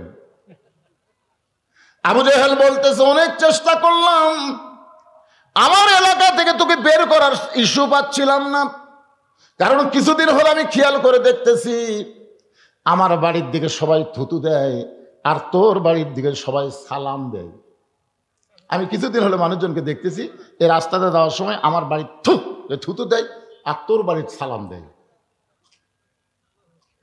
কি মনে করতেছেন আমার কাছে তোর বাড়ি? আপনার যারা হজ করছেন তারা দেখেননি আবু জেহেলের বাড়ি আর নবীর বাড়ি কিন্তু একসাথে লাগানো। বর্তমানে আবু জেহেলের বাড়ি হচ্ছে বিশাল পায়খানা, আর আল্লাহ নবীর বাড়ি হচ্ছে কি লাইব্রেরি। কিছুদিন আগে সাবেক প্রধানমন্ত্রী হাসিনার একটা কল রেকর্ড ফাঁস হয়েছিল, আপনারা শুনছেন? বলতেছে আমাকে কেন্দ্র অফিসের খবর কি, তখন বলতেছে পেশাব পায়খানা। মানুষজন তো কেউ যায় না, কেউ যদি যায় পেশাব করবার যায়, পায়খানা করবার যায়। কি বুঝতেছেন? নমুনা কিছুটা বোঝা যাচ্ছে না? বুঝতে পারতেছেন না আপনারা? হ্যাঁ, আবু জেহেল ইস্যু খুঁজতেছিল, আমার বাড়ির দিকে থুতু দেয়, তোমার বাড়ির দিকে সালাম দেয়। এত ভালো মানুষ, আমার বাড়ির কাছে আমি থাকতে দেব না, তাড়ায় দিব, কিন্তু ইস্যু পাচ্ছিলাম না। আজকে যখন পাইছি, এক দৌড়ে হযরত আবু বকরের বাড়ির দরজায়, সকালবেলা আবু বকরের দরজায় গিয়ে ডাক দিছে, আবু বকর, আবু বকর, তুমি বাড়িতে আছো কিনা? হয়তো আবু বকর চমকে গেছে। এত বড় নেতা এই সকালবেলায় আমার বাড়ির দরজায়, মনে হয় নেতা ভোটার না আছে। দেখবেন বড় বড় নেতারা সাধারণ মানুষের দরজার যখন আসবে, তখন বুঝবেন কে রে 5 বছর শেষ হয়ে গেছে। এরা কিন্তু সহজে আসে না, এরা আসে 5 বছর পর পরে। জোরে কোন কথা, ঠিক কথা কন না কে? আর আল্লাহর কোরআনের নেতা যারা হবে, এরা কোনো সময় সংসদে বসার চান্স পাবে না। দিনের বেলা রাতের বেলা ঘুরে ঘুরে মানুষের দুঃখ কষ্ট তারা দেখবে। তাদের সামনে আল্লাহর কোরআন এসে বলবে, ইয়া আইয়ুহাল্লাযীনা আমানুত্তাকুল্লাহা হাক্কা তুকাতিহি ওয়া লা তামুতুন্না ইল্লা ওয়া আনতুম মুসলিমুন। কি বড় নেতা হইছো? বাংলাদেশের মতন 96টা দেশের খলিফা হযরত ওমর মেম্বরে বসে নিজের গালে নিজে চড়ায়। ওসমান গনি বলে, আমির আল মুমিনিন, আপনি কি পাগল হয়ে গেলেন? নিজের গালে নিজে চড়াচ্ছেন কেন? ওমর ফারুক বলে, ওসমান, কিছুক্ষণ আগে আমার নফস আমাকে ধোঁকা দিয়েছে, মিন শাররিল ওয়াসওয়াসিল খান্নাস। আমাদের সকলের ভিতরে খান্নাস আছে না নাই? জোরে কান আছে না নাই? এই খান্নাস আমারে কইছে আমি নাকি অর্ধ পৃথিবীর খলিফা। ওসমান গনি বলতেছে, ঠিকই তো কইছে, আপনি তো অর্ধ পৃথিবীর খলিফা। ওমর ফারুক, ওসমান, বর্তমানকে নিয়ে যারা শুধু চিন্তা করে এরা মানুষ না। যারা প্রকৃত মানুষ তাদের চিন্তা করতে হবে অতীতকে নিয়ে, ভবিষ্যৎকে নিয়ে। আপনাকে এই আদমদিগির নেতারাও যদি ভবিষ্যতের চিন্তা করত, তাহলে আজকে বাড়ি ঘর ছেড়ে পলান লাগতো না। ধরে করার কথা ঠিক কি না? আপনার আমার ভবিষ্যৎ কি? মশান তো ভালোই মারতেছেন। একজন কয়, ভাই মসজিদে ভয়ে ঢুকি না কেন? মসজিদের বারান্দার খাটনি তো, তো খাটনি দেখলে আমার খালি মরার কথা ক্লিয়ার হয়, এদের মসজিদে যাই না ভাই। কত বড় শয়তান রে! মসজিদের খাটনি দেখলে ওর মরার কথা খেয়াল হয়, এই জন্যই মসজিদে যায় না। আমাদের ভবিষ্যৎ কি? ওই খাটনি ওটা কি জন্য বানাতে হতো? এমনি এমনি মশান মারতেছেন 4 তলা 5 তলা বাড়ি করে, কি হনু রে হামাক নামাইকে। একটা ভূমিকম্প দিলে তুই নামবো না, তোর বাপ নামবি। তোর এখন কথা ঠিক কি না? একটু মনোযোগ দিয়ে শুনবেন। আবু বকর চমকে উঠছে, এত বড় নেতা সকালবেলায় আমারে ডাকতেছে। দরজা খোলে, বলে নেতা খবর কি? আবু জেহেল বলতেছে, তোমার নবী যে পাগল হয়েছে তুমি জানো? আবু জেহেল বলে যাচ্ছে তো নবীর কাছে, নবী কিছুই কয়নি, মনে করছে নেতা কিছু না করলে কর্মী মনে হয় একই। সঙ্গে সঙ্গে আবু বকর চিৎকার করে বলে, আবু জেহেল যেই কথা একবার বলেছো, এ কথা যদি দ্বিতীয়বার, হাতের দিকে তাকান, যে কথা একবার বলেছো এ কথা যদি আর একবার, যে মুখ দিয়ে কইছো ওই টুটি আর থাকবি না। আবু জেহেল কয়, এত নরম কর্মী, মানে নবীর যত কর্মী আছে সাহাবী আছে সবচাইতে নরম হলেন আবু বকর। সবচাইতে নরম কি? কথা কয় না। সবচাইতে গরম হলো হযরত ওমর, সবচাইতে ধনী হলো ওসমান গনি, আর সবচাইতে জ্ঞানী হলেন হযরত আলী। আবু জেহেল বলতেছে, আবু বকর তুমি নরম মানুষ, এত গরম হয়ে আমার গলা চাইবা ধরার কারণ কি? আবু বকর বলতেছে, আবু জেহেল নবীর বিরুদ্ধে কথা শোনার পরে কেউ যদি নরম থাকে তাহলে বুঝবে সে মুসলমান নাই, মুনাফিক হয়ে গেছে। আল্লাহ নবীর বিরুদ্ধে কথা শুনলে আপনার নরম থাকবেন, তাই না? ইন্নাল্লাহা মা সাবিরিন, ধৈর্যশীলদের সঙ্গে আল্লাহ আছে রে। নবীর বিরুদ্ধে বলতেছে আল্লাহ ব্যবস্থা নিবে, আল্লাহ ব্যবস্থা নিবে, আমাকে গন্ডগোল করে লাভ নেই। নবীর বিরুদ্ধে কথা বলে এইটাকে যদি কেউ যদি মনে করেন যে আল্লাহ সবকিছু করবে, আল্লাহ যেরকম ফিলিস্তিনের মুসলমানকে আল্লাহ রক্ষা করবে, ভাই আমাদের করার কি দরকার? আমাদের বাংলাদেশের দরকার নাই, কোরআন নিয়ে কিসের আন্দোলন করা লাগবে? দরকার নাই, সব কিছু আল্লাহ করে, সব আল্লাহ করবে। তাহলে মক্কা বিজয়ের দিনে আল্লাহ নবী কাবা ঘর ঢুকে দেখে 360টা মূর্তি। ওমর ফারুক বলেন, ইয়া রাসূলুল্লাহ কাবা আল্লাহর ঘর, সেই ঘরের মধ্যে মূর্তি কেমনে ঢুকলো? আল্লাহ নবী বলেন, ওমর শুধুমাত্র একটা ছাড়া আর কোনোটাকে আল্লাহ হেফাজত করবে না, শুধুমাত্র একটা। ধরে বলেন কয়টা? সে একটার নাম কি? আল্লাহর কোরআন।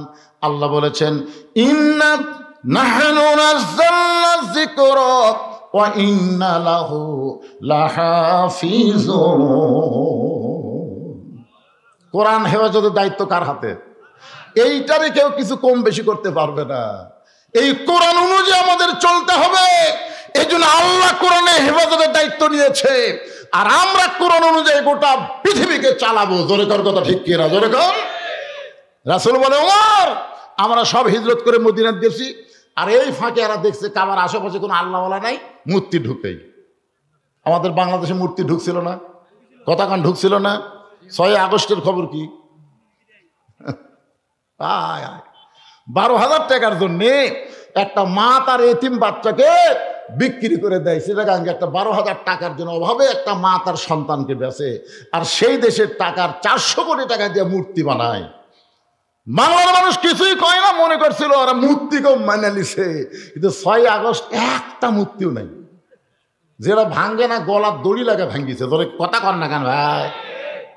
বুলডেজার দিয়ে ভাঙ্গিছে। ভাঙবুরে কে রে পাগলা, তা জানিস না বাংলাদেশের মুসলমান তুই ময় না, সুযোগ পাইলে এরা যে ইব্রাহিমের যোগ্য সন্তান এটা মাঠে ময়দানে দেখায় দিবে। ধরে কোন কথা ঠিক কে না? মিল্লাতাম আবিকুম ইব্রাহিম হুয়া সাম্মাকুমুল মুসলিমিন। এখন বলেন ঘর কার? কাবা ঘর কার? মূর্তি ঢুকালো কে? আল্লাহ তখন কি করলো? অনেকে বলে হুজুর মসজিদ আল্লাহর, আল্লাহ হেফাজত করবে। মুয়াজ্জিন এশার নামাজ পড়ে গেছে, তালা দেয়নি, সকালে এসে থেকে মাইক নেই। আপনারা বলেন তো সমস্ত মুসল্লি আল্লাহ ধরবি না মুয়াজ্জিন ধরবি? কথা কর না কেন? ঘর কার? তো মুয়াজ্জিন ধরবেন কে? হ্যাঁ, মুয়াজ্জিন কি দেয়নি? ও চাবি দেয়নি, তাহলে মুয়াজ্জিনের দোষ। বাংলাদেশে আল্লাহর ভাই, আমাদের হাতে আল্লাহ এরকম একটা চাবি দিয়ে গেছে, নাম হলো কোরআন। দরকার কথা ঠিক কিনা? সেই কোরআন শরীফ কাফনের মধ্যে বান্ধা থুয়ে মানুষের আইন দিয়ে বাংলাদেশ চলাবেন, আর বলবেন এই মুসলমান হয়ে মর্ম কি? এটা মামা বাড়ি মনে করছে? একটু মনোযোগ দিয়ে শুনবেন। আবু বকর বলে, আবু জেহেল আল্লাহ নবীর বিরুদ্ধে কথা শোনার পরে কেউ যদি চুপ করে থাকে তাহলে বুঝবা সে মুসলমান নামের মুনাফিক। আবু জেহেল বলতেছে, আবু বকর আমি কি কারণে পাগল কইলাম একটাবার কি শুনবা না? আবু বকর বলে, তাহলে বলে তো তোমার খবর কি? আবু জেহেল বলতে, তোমার নবীর সঙ্গে সকালবেলা আমার দেখা হলো। তোমার নবী কইল আজকে রাত্রেবেলা নাকি বাইতুল মুকাদ্দাসে গিয়া 2 রাকাত নামাজ পড়াইছে, সেখান থেকে 7 আসমান পাড়ি দিয়া আল্লাহর আরশে গেল। আল্লাহ পাক নাকি 5 ওয়াক্ত নামাজ দিল। সেই নামাজের রাতারাতি ফেরত এসে সকালবেলা এই গাঁদাখড়ি গল্প আমারে শোনাইলো। এখন বলে আবু বকর এইটাকে বিশ্বাস করা যায়? আবু বকর, আবু জেহেল এই কথা যদি আল্লাহর নবী বলে থাকে তাহলে এক বিন্দু মিথ্যা বলে নাই। আবু জেহেল কয়কারে, আমার সকালটাই মাটি রে, আমি কার কাছে কি খবর দিলাম? আপনারা বলেন তো, সবার কাছে সব খবর দিয়ে কাম হবে? পৃথিবীর যত খবর আছে সমস্ত খবরের মধ্যে ভুয়া থাকতে পারে। আপনারা বলেন তো এই কোরআনের খবরের মধ্যে কোনো ভুয়া আছে? কারণ এই কোরআনকে বলা হয় খবরে ওয়াহেদ। এ কোরআনকে কি বলা হয়? খবরে ওয়াহেদ, মানে 1 নম্বর খবর, যার মধ্যে কোনো ধোঁকা নাই, যার মধ্যে কোনো গোজামিল নাই, যার মধ্যে কোনো সন্দেহ নাই। এই সন্দেহমুক্ত, গোজামিল মুক্ত, ধোঁকা মুক্ত কোরআন যারা নিয়ে আসে তাদের কাছে তোমরা যতই খবর দাও, ওরা সব খবর একটু কোরআনের কাছে নিয়ে এসে জাস্টিফাই করবে। ধরে কোন কথা ঠিক কিনা? আবু জেহেল চিন্তায় পড়ে গেল, সকালবেলাটাই আমার মাটি। আবু বকর এক দৌড়ে আল্লাহর নবীর কাছে, নবী কাবার হেলান দিয়ে কাঁদতেছে, রুমালটা চোখের পানি মুছে দিয়ে বলে, রাসূলুল্লাহ আজকের খুশির দিনে আপনি কেন কাঁদতেছেন? আজকে রাত্রেবেলা নাকি আপনি বাইতুল মুকাদ্দাসে নামাজ পড়াছেন, আজকে রাত্রেবেলা আল্লাহর 7 আসমান পাড়ি দিয়ে আল্লাহর আরশে গেলেন, আল্লাহ পাকের সঙ্গে আপনার নাকি দেখা হলো, আল্লাহ পাক আপনাকে 5 ওয়াক্ত নামাজ দিল, আবার রাতারাতি ফেরত এসেছে। নবী কান্দে, আবু বকর এই খবর তোমাকে কে দিল বাবা? এই খবর তোমাকে কে দিল? বলে সকালবেলায় আবু জেহেল আমারে দিল। রাসূল বলে, আবু বকর তোমার কি বিশ্বাস হয়? আবু বকর নবীর চোখের পানি মুছে দিয়ে কপালে চুমা দিয়ে বলে, নবী গো সাদ্দাকতা, এক বিন্দু মিথ্যা নয়। সঙ্গে সঙ্গে নবী মুসকে হাসি দিয়ে দাঁড়িয়ে গেলেন। একটানা আবু বকরকে বুকের মধ্যে নিয়ে কবরে চুমা দিয়ে বলে, আবু বকর আবু জেহেল আমাকে পাগল বলে যাওয়ার পর থেকে আমার চোখ দিয়ে পানি পড়তেছিল, কিন্তু তুমি যখন সাদ্দাকতা বলেছো আর আমার কোনো কষ্ট নাই। আল্লাহ বলে, হাবিব যে আবু বকর সাদ্দাকতা বলে আপনার কষ্ট দূর করে দিল, সে আবু বকরকে আপনি কি দিবেন? রাসূল বলে, আল্লাহ আমার তো দেওয়ার মতন কিছুই নাই, আমি কি দিব? আল্লাহ আমার দেওয়ার কিছুই নাই। আল্লাহ বলে, হাবিব রে আপনার চোখের পানি মুছে দিয়া মুখে হাসি ফুটানোর জন্যে আমি আল্লাহ তাআলা তাকে সিদ্দিক ডিগ্রি দিয়া দিলাম। ইয়া আইয়ুহাল্লাযীনা আমানুত্তাকুল্লাহা ওয়া কুনু মা'আস সাদিকিন। কি বুঝলেন মুমিনেরা, ইমানদাররা শোনো, আল্লাহর ভয় যদি তোমাদের কলিজার মধ্যে রাখতে চাও, ওয়াকুনু মা'আস সাদিকিন, তাহলে সত্যবাদী সিদ্দিকের সাথে হও। এখন আপনারা বলেন তো, আবু জেহেলের সাথে হবেন না আবু বকরের সাথে হবেন? বুঝে শোনা কন, কিন্তু আবু জেহেল, আবু জেহেল নামের আগে আবু, তারপরে জেহেল, নামের আগে আবু, তারপরে বকর। একটা বকরের বাপ, একটা মূর্খের বাপ। আপনারা এখন কার সাথে হবেন, আবু জেহেল না আবু বকর? কারা কারা আবু বকরের সাথে হবেন 2 হাত তুলে আমার আল্লাহকে দেখান। লিল্লাহি তাকবীর। নামান। আর কারা কারা আবু জেহেলের সাথে হবেন? আবু জেহেলের এক একটা হাত ওঠেনি। মাশাআল্লাহ। আবু জেহেলের বাড়ির কাছে কিন্তু কাবা, এক ওয়াক্ত নামাজ পড়েনি। আপনাদের মসজিদের পাশেও কিন্তু বাড়ি আছে, আছে না নাই? এদের কেন আছে না নাই? মসজিদ থেকে আকামত শোনা যায়, তাও আসে না। আপনার বলেন তো, মসজিদের কাছে বাড়ি, নামাজ পড়ে না, ওই কার দল? আর আবু বকরের দল হলে সে তো বাড়িতে থাকতে পারবে না। আজকে ওয়াজের পরে দেখা যাবে যে আপনাদের মসজিদে মুসল্লি বাড়লো না আবু জেহেলের দল বাড়লো। একটু মনোযোগ দিয়ে শুনবেন। চারিদিক থেকে সাহাবীরা আসা শুরু করলেন। সবাই সে নবীকে বললেন, ইয়া রাসূলুল্লাহ, আজকে রাত্রিবেলায় নাকি আল্লাহর কাছে গেছিলেন। সুবহানাল্লাহ বলেন। ওগো আল্লাহর নবী, আল্লাহ পাক আপনাকে 5 ওয়াক্ত নামাজ দিল, আপনার কাছে আমরা শুনতে চাই 5 ওয়াক্ত নামাজ সম্পর্কে। রাসূল বলেন, সাহাবীরা তোমরা বসো। সমস্ত সাহাবীরা যখন হেরেমের মধ্যে বসে গেলেন, এমন সময় আল্লাহ নবী 5 ওয়াক্ত নামাজ সম্পর্কে আলোচনা করবেন। কয় ওয়াক্ত? জোরে কোন? 5 ওয়াক্ত। এক সাহাবী দাঁড়িয়ে বললেন, হুজুর কিছু বেয়াদবি নেবেন না, আমরা এতদিন জানি আল্লাহু আকবার, আল্লাহ হলেন সবচাইতে বড়। আল্লাহর চাইতে বড় কিছু কোন? আল্লাহর চাইতে বড় কিছু? তাহলে আপনার সাথে যে আল্লাহর মেরাজ হলো, ওই জায়গাটা কত বড়? মানে যে জায়গায় আল্লাহর সাথে আপনার দেখা হলো, সাক্ষাৎ হলো, এই জায়গাটা কত বড়, যেটি আল্লাহ আঁটলো, আপনিও আঁটলেন। আমরা এতদিন জানতাম আল্লাহর চাইতে বড় কিছু নাই, কিন্তু আজকে বুঝতেছি আল্লাহ যে জায়গায় বসে আছে, মানিস্তাওয়া আলাল আরশ, আল্লাহ আরশে অধিষ্ঠিত আছেন, সে আরশ বড় না আল্লাহ বড়? আপনাদের কি ধারণা, কোনটা বড়? হ্যাঁ, আমি যে সিয়ারত বসে আছি, এখন যদি আপনারা কোন হুজুরই বড়, তাহলে আঁটলাম কিভাবে? এখন যদি মনে করেন হুজুর দিয়ে খেয়াল করে সিয়ার বড়, কেমনে কইবার? কিন্তু যেটা ঠিক সেটা বলা লাগবে তো। এখন আপনার বলেন সোফা বড় না আমি বড়? এই ক্যাঙ্কার বড় হলাম, তাহলে আঁটলাম কি করে? না সেটা না, এরই মধ্যে আমি যে বসে থাকি আপনাদের সাথে ওয়াজ করতেছি, আপনার যদি বলেন হুজুর আমাকে এত বড় রে, কিন্তু হুজুর যদি বসলে সে জায়গা কত বড়, হুজুর থেকে একটু বড় না হলে কি আঁটে? এক ভাই বলতেছে আপনার মশলা আর আল্লাহর মশলা ভিন্ন, কিন্তু আমরা তো এটি জান বেড়াচ্ছি। জোরে কর কথা ঠিক করে, জান বেড়াসিনি। এখানে মশলা না, আমরা বিশ্বাস করি আল্লাহর চাইতে বড় কিছু, কিন্তু আল্লাহ তো কোনো একটা জায়গাত আছে না, এটা বিশ্বাস করেন না? আল্লাহকে কোনো জায়গাত নাই, তো যে জায়গাত আল্লাহ আছে সে জায়গা তো অবশ্যই আল্লাহর চাইতে বড় হওয়া লাগবে, তাছাড়া আল্লাহ আটপি কি করে? আল্লাহ রাসূল বলেন, এজলেস বসো, তোমার প্রশ্নের উত্তর দেওয়া হবে। ওমর ফারুক বলেন, এ রাসূলুল্লাহ, এই 5 ওয়াক্ত নামাজ সম্পর্কে একটু আমাদের বলেন। রাসূল বলেন, ফজরের ফরজ হলো 2 রাকাত, সূর্য উদয়ের আগে পড়া লাগবে। ওই ফজরের ফরজের সালাম ফিরানোর পরে আর কোনো সুন্নত নফল নাই। ফজর নামাজের সালাম ফেরানোর পরে সূর্য উদয় হওয়ার আগে আর কোনো সুন্নত নফল।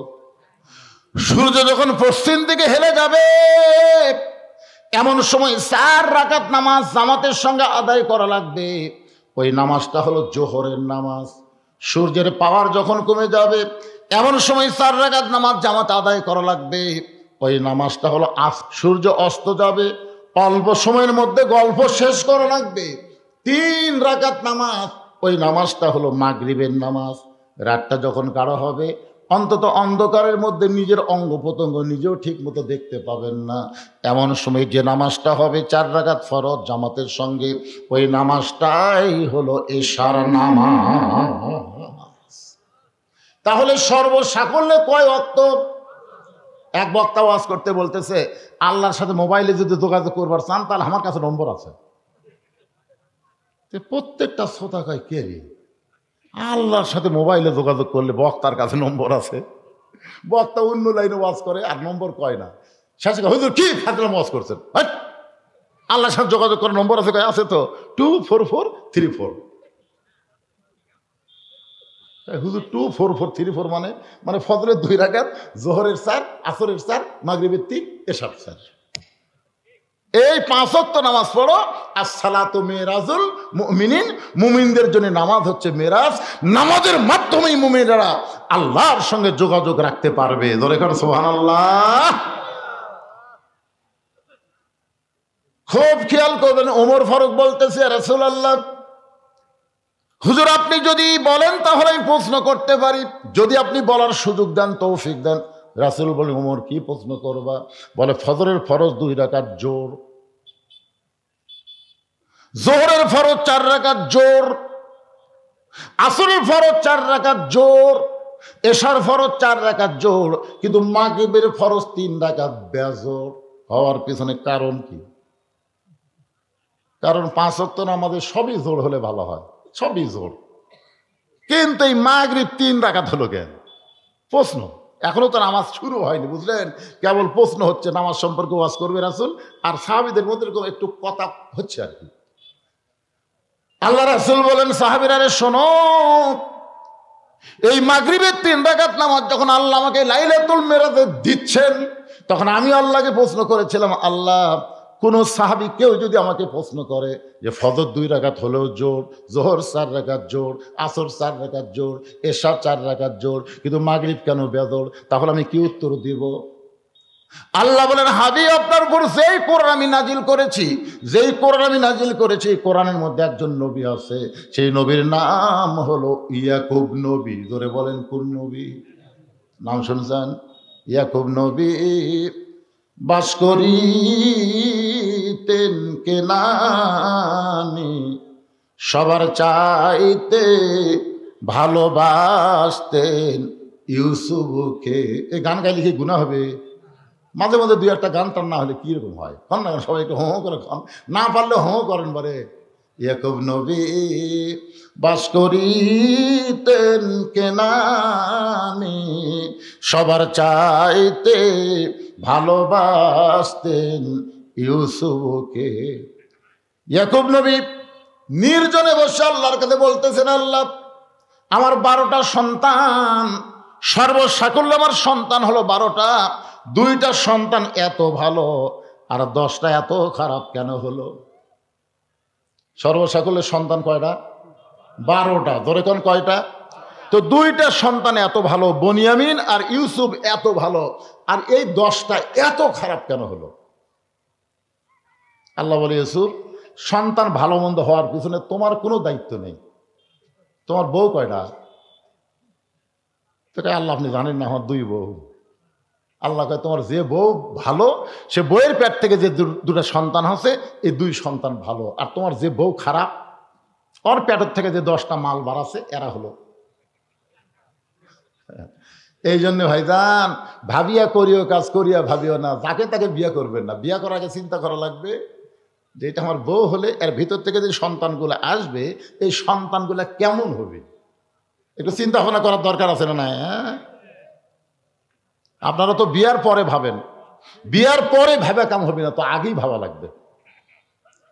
একজন নেপোলিয়ান বলেছে, ভালো একটা সন্তান যদি চাও তাহলে ভালো একটা মায়ের দরকার। বলে বলেন, কিসের দরকার? ভালো একটা মায়ের দরকার। ইয়াকুব নবী 2টা বিয়ে করেছিলেন, একটা বউ ভালো বলে তার পেট থেকে 2টা সন্তান জন্ম নিয়েছে। সন্তান 2টা ভালো, একটা নাম হলো বনিয়ামিন, একটা নাম হলো ইউসুফ। আর 10টা সন্তান অন্য বইয়ের পেট থেকে হয়েছে, সন্তান 10টা খারাপ। আমার মায়েরা যারা পর্দার অন্তর আছেন, অনেকক্ষণ হলে আপনার চিন্তা করতেছেন, হুজুরকে আমরা শুনতেছি, কিন্তু হুজুর তো পর্দার কোনো কথা বলতেছে না। আল্লাহ কোরআনে বলেন, অকরনা ফি বুয়ুতিকুন্না ওয়ালা তাবাররুজনা তাবাররুজাল জাহিলিয়াতিল উলা। আমি পর্দার ওয়াজ যত করি কাম নাই, কোনো লাভ হবে না। পর্দা ওয়াজ করলে মেয়েরা পর্দা নিশে হবে না, পর্দাকে আইন হিসাবে সমাজে চালু করতে হবে। ধরে কোন কথা ঠিক কিনা? পর্দা না মানলে কি হবে? বহু ওয়াজ করলাম, কিন্তু কাম হচ্ছে না। তো ঘরের মধ্যে শুটকি মাছ রাখছে, বিড়ালকে দাওয়াত দেওয়া লাগবে। যদি ঘরে শুটকি মাছ আছে, বিড়াল তোমার দাওয়াত দেওয়া লাগবে না। বিড়ালের নাকের সঙ্গে চলে আসতেছে, এসে দেখে দরজা খোলা, দরজা খোলা দেখে বিড়াল ঘরের মধ্যে ঢুকে দেখে খাটের তলে পাতিলে শুটকি আছে, তার উপর ঢাকনা নেই। আপনার বলেন তো বিড়াল কি বিসমিল্লার টাইম পাবি? ওই বিসমিল্লা ছাড়াই সমানে শুটকি খায়। ঘরের মালিক খসর খস শব্দ পাই, ক্যারে আমার শুটকি কে খায়? সাথে বিড়াল হায় হায় 2000 টাকা কেজি শুটকি বিড়াল খাচ্ছে, পিছন থেকে খপ করে ধরছে, এই বিড়াল আমার শুটকি তুই খাস, পুনরায় যদি শুটকি খাস তোকে 20টা ব্যাত মারবো। একটা ব্যাত মারলে বিড়াল মরবি, কিন্তু 20টা ব্যাতের আইন দিয়ে বিড়ালকে সাইডা দিছে, কিন্তু দরজা জানলা আগের মতোই খোলা থছে। আপনার বলেন তো 20টা ব্যাতের কথা বিড়ালের খেল থাকবে? আজকে সরকার যত আইন করুক, ধর্ষণ করলে মৃত্যুদণ্ড, অ্যাসিড মারলে মৃত্যুদণ্ড, এ করলে এই দণ্ড, যতই আইন করুক, কোন আইন দিয়ে সমাজের নারীদের নিরাপত্তা দিবার পারবে না। নারীদের নিরাপত্তা দিবার গেলে দরজা জানলা বন্ধ করে শুটকি যেমন হেফাজত করা লাগবে, মেয়েদেরকে পর্দার আইন বলবৎ করে মেয়েদেরকে হেফাজত করা দরকার। জোরে কথা ঠিক কি না? ফাতেমার ওয়াজ কম করছি আমি, ইউটিউবে গিয়ে দেখেন, আমার মতন মেয়েদের জন্য এত ওয়াজ কোনো বক্তা করেনি। যত ওয়াজ আমি করছি ফাতেমার ওয়াজ, হায় হায় কি ওয়াজ রে! কিন্তু যা আসলো তাই। আজকেও দেখলাম, এর আগেও কেশর টাচ্ছি, আজকেও আছে, আজকের দিকে আর বেশি ব্যাপার দা। আগে তো দেখে নাক ঢাকা দৌড় মারতেছিল, আজকে দেখে আর কাছে আসতেছে, হায় হায় কাছে এসে এটাই বসবি রে, মাথা নষ্ট হয়ে যান। তার মানে বোঝা গেল, মেয়েদেরকে যদি ভালো করতে চান, ওয়াজটা ভালো করা যাবে না, পর্দার আইন চালু করতে হবে বাংলাদেশে। জোরে কথা ঠিক কথা বলেন। 10টা সন্তান রক্ত মাখা জামা নিয়ে ইয়াকুব নবীর সামনে দাঁড়ায় বলতেছে, বাবা বহু চেষ্টা করলাম, ইউসুফকে আমরা বাঘের হাত থেকে বাঁচাবার পারলাম না, তবে ইউসুফকে না বাঁচাইলে কি হবে বাবা, এই জামা আমরা রক্ষা করছি। আচ্ছা বলেন তো কথাটা কেমন লাগলো? যে বহু চেষ্টা করলাম, ইউসুফকে বাঘের হাত থেকে আমরা বাঁচাবার পারলাম না, কিন্তু আমরা জামা বাঁচাছি। ইয়াকুব নবী বুঝলেন যে এটা একটা ষড়যন্ত্র চলতেছে। জামা হাতের মধ্যে নিয়ে ঘরের মধ্যে গেলেন, হাতের মধ্যে নিয়ে ঘরের মধ্যে গিয়ে, আল্লাহ আমার 10টা সন্তান ইউসুফকে নিয়ে ষড়যন্ত্র করতেছে, আল্লাহ আমি বাবা হইয়া দোয়া করতেছি, আমার সন্তান যেখানে থাক তুমি হেফাজত করো। সুবহানাল্লাহ কর না কেন? কে দোয়া করছে? বাপ ছেলের জন্যে। এটা কিন্তু দয়াল বাবা না। আপনার তো দয়াল বাবার কাছে দোয়া লিবার যাচ্ছি, ট্রাকে ট্রাকে গরু, বগুড়া থেকে যাচ্ছে ট্রাকে ট্রাকে। ভাই কোথায় যাচ্ছেন? দোয়া করবেন হুজুর, আমরা বাবার দরবারে যাচ্ছি। বাবার দরবারে? কে তোর বাপ মা নাই? কই বুড়া বুড়া আছে। বাপ মা বুড়া বুড়া আছে, ওই বাবার দরবারে গরু নিয়ে যাচ্ছে। আর যাওয়ার সময় ঝাঁকি দিয়ে চলতেছে, আমার দয়াল বাবার দরবারেতে কেউ ফিরে না খালি হাতে।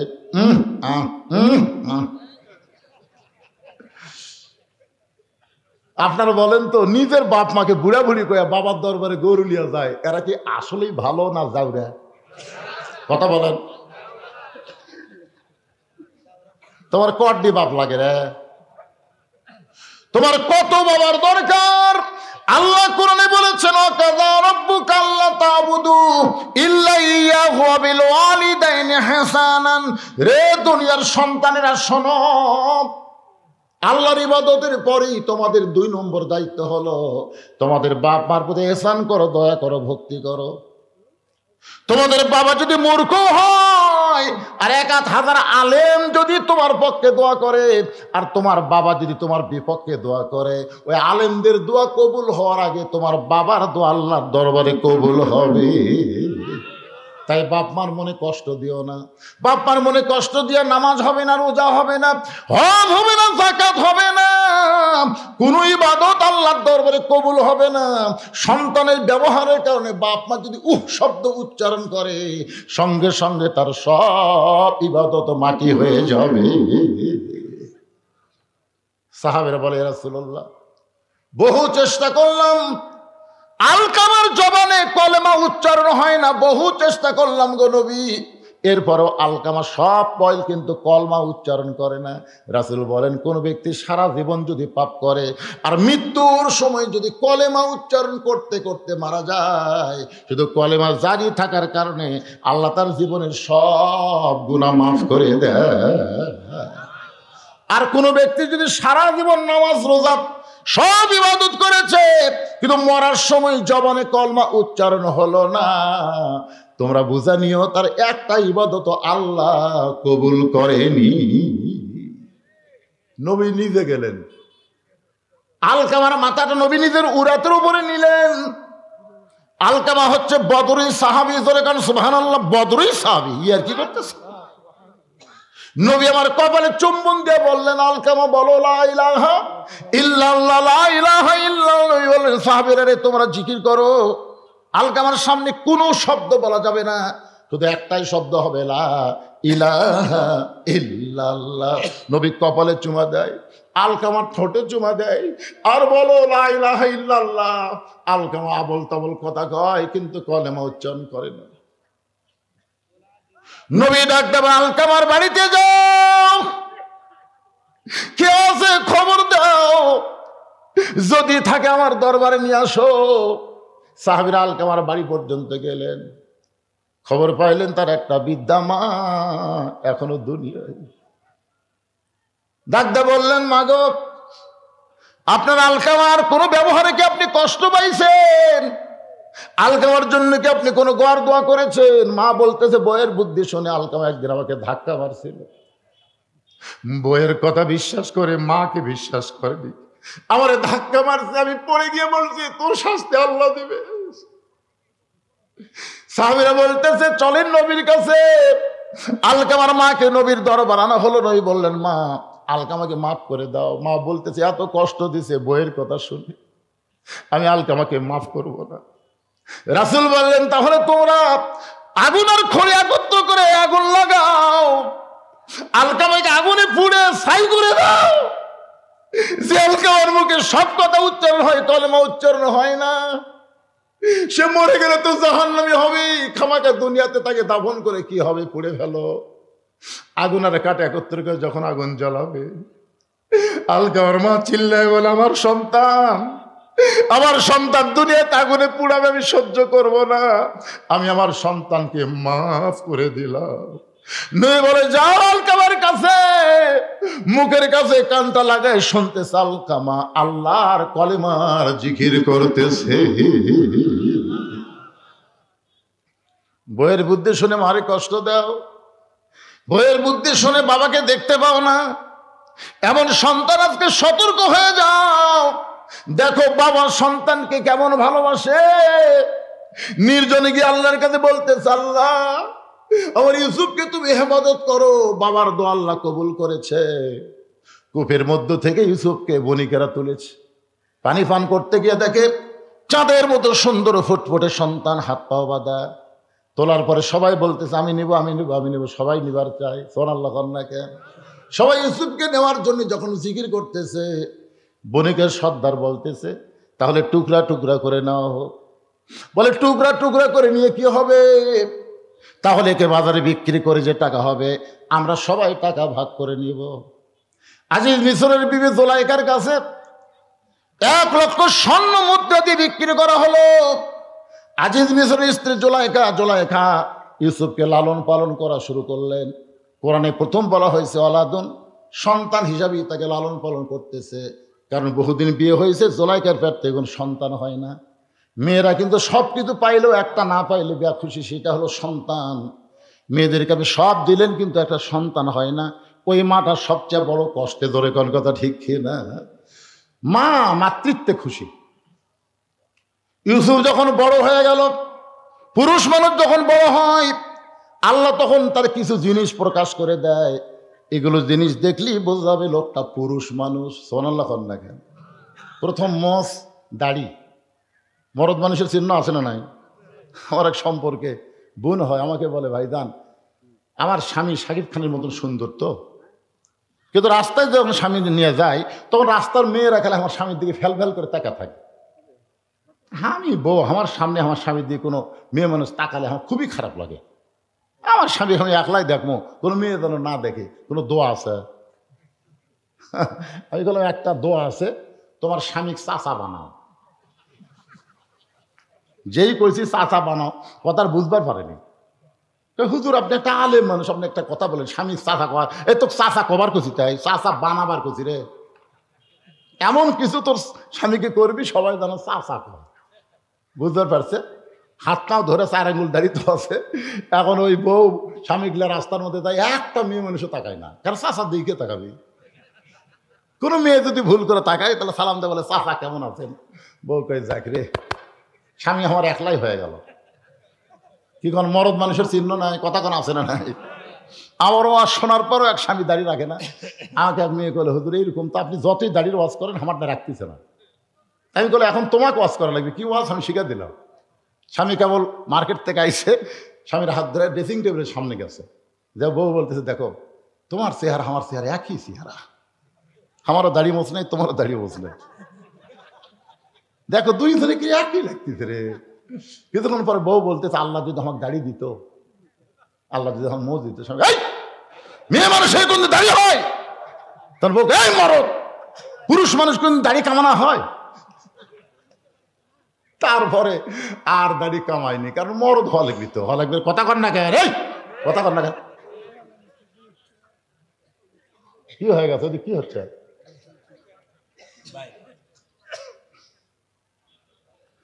আল্লাহর বান্দার একটু মনোযোগ দিয়ে শুনবেন। ইউসুফের দিকে তাকায় জুলাইখা দেখতে পায় পুরুষ মানুষ। সুবহানাল্লাহ কোন?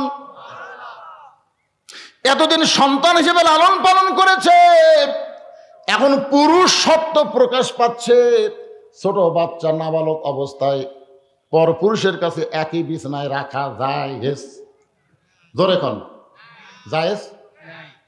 পর পুরুষের কাছে বা যাদের কাছে একটা যুবতী মেয়ে মানুষ ঘুমানো যাবে না, তাদের কাছে নাবালক সন্তানকেও রাখা যাবে না। কারণ মিন শারিল ওয়াসওয়াসিল খান্নাস, একসময় শয়তান বলবে, মুখ হাতটা দেখবে আর তো দাড়ি মুছ কিছু নেই, তখন শয়তান একটা বিপদত ফেলে দিবি। দেয় কি দেয় না? কোন এরকম হয় না? তো এই জন্যে নাবালক একটা ছেলেকে একটা পুরুষের কাছে একই বিছনায় রাখা যাবে না। দুইটাই যদি বালক হয় তখন দুইজনের দাড়ি মোছ হচ্ছে, তখন শয়তান উঠে আসে মাঝখানে এসে কোনো খবরদারি করবে না। দাঁড়িয়ে মোছরছে ইউসুফের। মিন শারিল ওয়াসওয়াসিল খান্নাস, জুলাইখার শয়তান বলতে, জুলাইখা আজিজ মিশর বুড়া হয়ে গেছে, কি তরতাজা যুবক, ইউসুফ তোর কে হয়? ইউসুফ তোর কে হয়? জুলাইখা বলে আমার সন্তান। কোন পক্ষে? শয়তান বুঝাচ্ছে কোন পক্ষের সন্তান? বলে কোন পক্ষেরই না। তাহলে আনন্দ কর। এই জন্যে পালক পুত্র ইসলামে জায়েজ করা হয় নাই। নবী একজনকে পালবার দিয়েছিলেন, তার নাম হলো জায়েদ। জোরে কার নাম কি? জায়েদের বউ যখন জায়েদ ছাইড়া দিলেন, বেটা তার বউ ছাইড়া দিলেন, আল্লাহ বলেন নবী গো জায়েদের বউকে আপনি বিয়ে করেন। নবী বললেন আল্লাহ দুনিয়ার সমস্ত মানুষ জানে জায়েদ আমার সন্তান, আমার সন্তানের বউকে কেমনি বিয়ে করব? আল্লাহ বলে এইটাই তো জানাবো, পালক পুত্র কোনোদিন পুত্র না, ধর্ম বাপ কোনোদিন ধর্ম বাপ না, ধর্ম মা কোনোদিন মা হতে পারে না। মা যিনি মা একটাই। ধরে কোন কথা ঠিক কি না? ধর্ম বাপ ধর্ম ভাই এগুলা জায়েজ, কথা কর না জায়েজ। পালক পুত্র মা যদি মারা যায় কবরে নেওয়া পারবে? একবারে বলেন না পারবে? আরো জোরে বলেন পারবে? এটা আমার ধর্মের ভাই, ধর্মের ভাই শুধু পাইলে হাত বাড়বে, এগুলো একটাও জায়েজ নাই। আমাদের মধ্যে এগুলো বানায় ধর্মের বাপ। একটু মনোযোগ দিয়ে শুনবেন। ইউসুফ আল্লাহর নবী, জুলাইখা ওয়াসওয়াসা পাই ইউসুফের গায়ে কেবল হাত দিছে, নবী বুঝবার পারছে, চিৎকার করে বলতেছে জায়েজ নাই। জুলাইখা বলে কি জায়েজ নাই? ইউসুফ বলে এরকম হাত দেওয়া জায়েজ নাই। জুলাইখা দেখতেছেন সোজা আঙ্গুলে ঘি যখন উঠবেন আঙ্গুল বাঁকা করা লাগবে। আঙ্গুল বাঁকা করার জন্য ঘরের মধ্যে নিয়ে গেলেন, প্রত্যেকটা দরজায় তালা দেয়া চাবি জুলাইখার কাছে রেখে অন্দর মহলে গিয়ে বলছ সব দরজা বন্ধ করে দিয়েছি, জানলা বন্ধ করেছি, তুমি আর আমি, আমি আর তুমি ছাড়া কেউ নাই। আজকে আমার মনের বাসনা পুরা করতে চাই। ইউসুফ চোখের পানি বের করে বললেন ইন্নী আখাফুল্লাহ, আমি আল্লাহকে ভয় করি। সুবহানাল্লাহ ধরে কর না খা। দরজা জানলা বন্ধ করে অকাম করতেছেন, মনে করতেছেন বাপ ঘুমাচ্ছে, মাও ঘুমাচ্ছে, দরজা জানলা বন্ধ। এখন যদি অশ্লীল ভিডিও দেখি, দেখবি কে রে? কেউ না দেখলেও কে দেখে? আরো জোরে। জুলাইখা বলতেছে দরজা জানলা বন্ধ। ইউসুফ নবী বলতেছেন আমি আল্লাহকে ভয় করি, কেউ না দেখলেও আমার আল্লাহ দেখবে। জুলাইখা জোর করে যখন অন্যায় করতে চায়, ইউসুফ নবী মারছে দৌড়। জুলাইখা বলে লাভ নাই, কারণ তালা মারছি, চাবি আমার হাতত। চাবি কার হাতত? জুলাইখা বলে চাবি আমার হাতে, দৌড়ায় কোনো লাভ নাই। ইউসুফ চিৎকার করে বলেন নাসরুম মিনাল্লাহি ওয়া ফাতহুন করিব ওয়া বাশশিরিল মুমিনিন। চাবি ছাড়াই তালাগুলো খুলে যায়, সমস্ত দরজার তালা অটোমেটিক যখন খুলে যায়, শেষ দরজায় জুলাইখা এক দৌড়ে গিয়া ইউসুফের পিছনের কাপড় খামচে ধরছে। এত চেষ্টা করে মনের বাসনা পুরো করবো, তুই করতে দিবি না, তখন আমি ছাড়বো না। ইউসুফ আল্লাহর ভয়ে জামা ছিঁড়ার কথা চিন্তা না করে যখন চলে গেছে, জুলাইখা দেখবে এত কিছু করার পরে যখন ইউসুফকে বসে আনতে পারলাম না, তখন চলে গেছে রাজ দরবারে। আউলা ঝাউলা চুল, মেয়ে মানুষ ইচ্ছা করলে সই পারে না। কারেন্টের ফ্যান বন্ধ করে দিয়ে স্বামীকে বাতাস করতেছে। স্বামী কয় কে গো, কারেন্ট নাই? আছে তো, কারেন্ট থাকতে তুমি তাল পাকার দিয়ে বাতাস করো। বলে এই কারেন্টের ফ্যানই তো আমার সতী, ওই আমাকে জান্নাতের জবাব দিবি না, এই জন্য বন্ধ করে ফের আপনাকে বাতাস করে আমি জান্নাতের জবাব চাই। স্বামী কয় আল্লাহ রে, একটা বউ পাচ্ছি রে। কিছুক্ষণ পরে ডান হাতে বাতাস করে, বাম হাত দিয়ে স্বামী চোখের ভুরু টানতেছে, কপাল টিপতেছে। স্বামী কয় আরে এত খেদমত। কিছুক্ষণ পরে দেখে কান দিচ্ছে।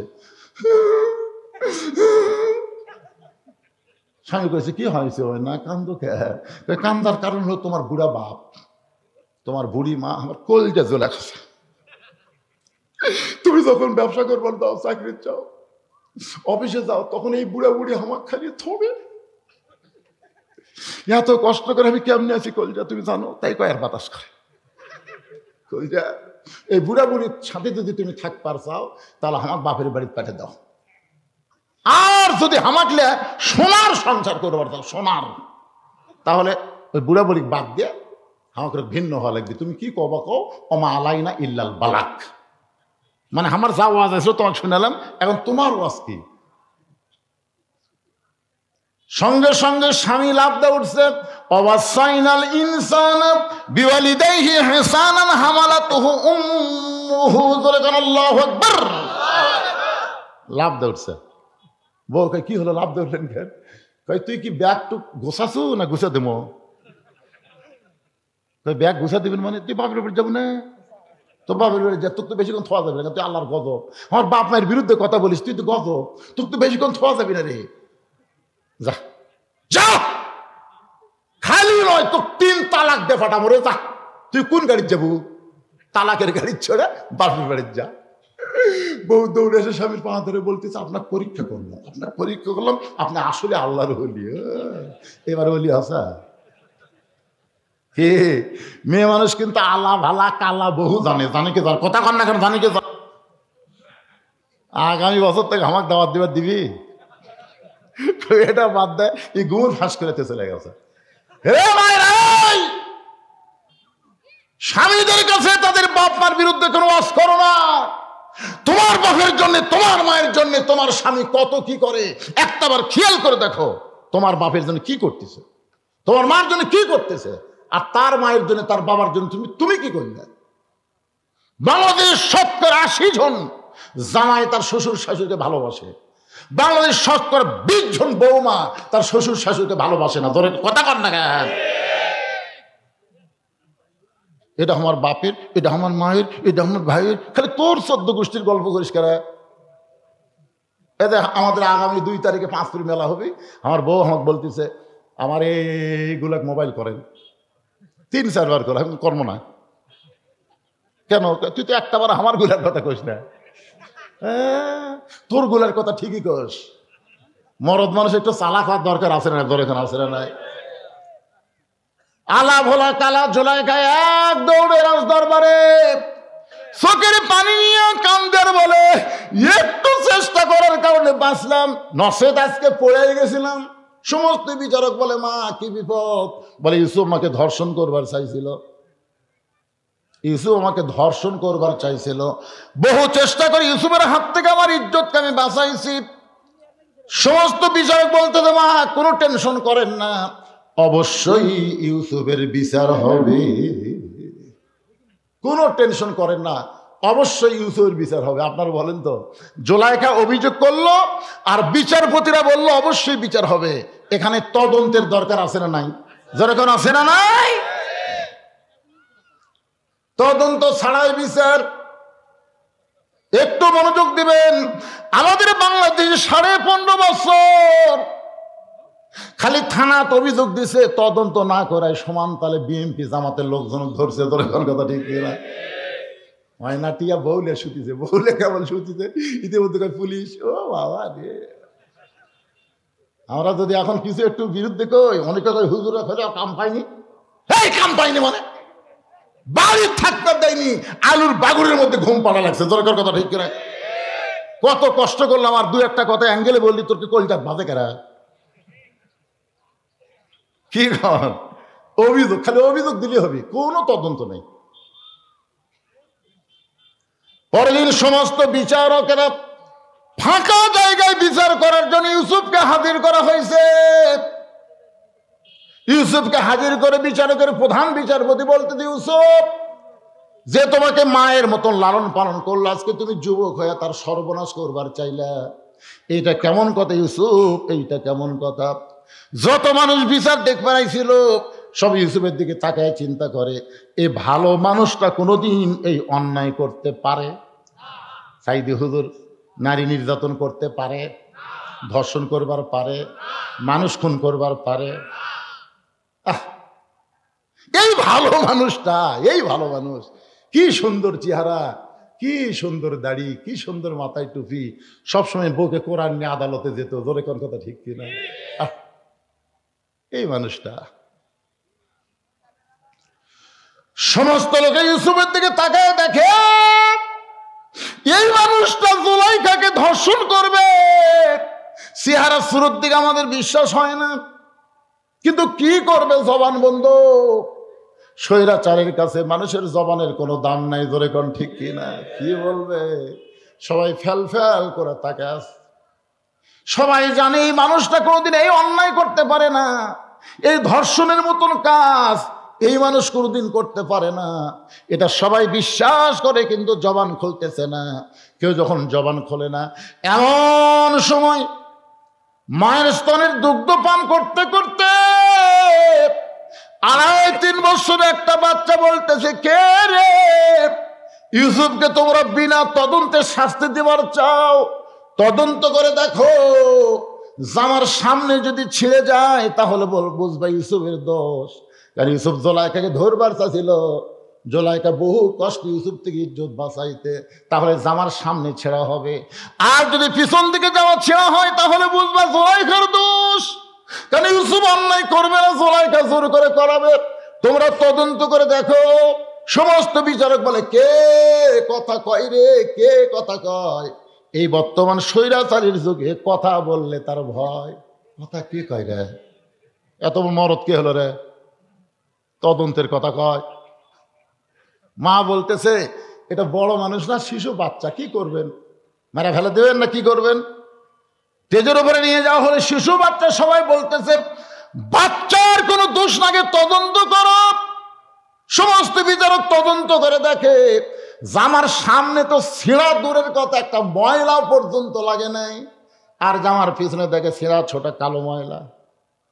সমস্ত বিচারক চোখ বন্ধ করে মনে মনে বলে, ইউসুফ তুমি নির্দোষী, কিন্তু আমরা জবান খুলবার পারতেছি না রে ইউসুফ, আমরা চাপে পড়েছি। চাপত পড়ে কিন্তু এ ভালো মানুষগুলাকে ফাঁসি দেওয়া হলো। ধরে কোন কথা, কথা কন না কেন রে ভাই? কথা কন না, এখনো কথা কন না। অনুবেক্ষণ যন্ত্র দিয়া দূরবীন যন্ত্র দিয়ে মতিউর রহমান নিজামী হুজুরের এলাকায় যা খোঁজেন, একটা দোষ বার করতে পারেন কিনা? মুজাহিদের বিরুদ্ধে একটা দোষ পান কিনা? কামারুজ্জামানের বিরুদ্ধে একটা দোষ পান কিনা? যে এলাকায় তার বড় হয়েছে এলাকার লোকেরা বলে এদের চাইতে ভালো মানুষ পৃথিবীতে একটাও নাই। সালাউদ্দিন কাদের এলাকার যায় দেখেন। আজকে বিএনপির অনেক নেতা আওয়ামী লীগের পুনর্বাসন চাচ্ছে। সালাউদ্দিন কাদেরকে অন্যায়ভাবে হত্যা করা হলো, একটাবারে সে কথা খেয়াল করে না। তোমরা বিএনপিরা জানো না তোমাদের ম্যাডামকে তার কত স্মৃতি বিজয়দের বাড়ি থেকে গলা ধাক্কা দিয়ে বের করে দেওয়া হয়েছে? ঠিক কিনা? তোমরা জানো না তারেক জিয়াকে কিভাবে অন্যায় করা হয়েছে? যে দুইটা এতিমকে লালন পালন করলো সে এতিমদের মাল কোনোদিন আত্মসাৎ করতে পারে না। এতিমদের মাল আত্মসাতের কারণে তার বিরুদ্ধে 5 বছর জেল দেওয়া হলো, আপিল করলে হলো 10 বছর। আপিল করলে সাজা বাড়ে। তারপরে বিএনপিরা তোমাকে মাথা ঠিক হয় না? তার মানে এবার হয়ে এত নির্যাতন কোন দলকে করেনি যেটা বিএনপিকে করা হয়েছে। তোর এখন কথা কর না কেন ভাইরে? একটা নেতা বাড়ি থাকতে পারে নাই, নানা ধরনের কেস, 40 কেস, 50 কেস, 100 কেস, সব ফতুর হয়ে গেছে। তারপরেও আওয়ামী লীগের নিষিদ্ধের পক্ষে আমরা না, তিনি নিষিদ্ধের পক্ষে না, তোমরা টুর পক্ষে। এই যে সেদিন একটা উপায় উঠছিল ইউনুস পলাছে, ইউনুস পলাটার খবর, এটা কিন্তু উপায়, এটা শোনাই আওয়ামী লীগের কিছু লোক যে এক জামাতের বাড়ি এক বিএনপির বাড়ি ভাঙিয়েছে জানেন। উপায় শোনাই, তাহলে উপায় শুনে যদি বাড়ি ভাঙে, যদি আওয়ামী লীগ আবার আসে তাহলে বিএনপি তোমাদের খবর কি হবে আর আমার কি হবে চিন্তা করছো?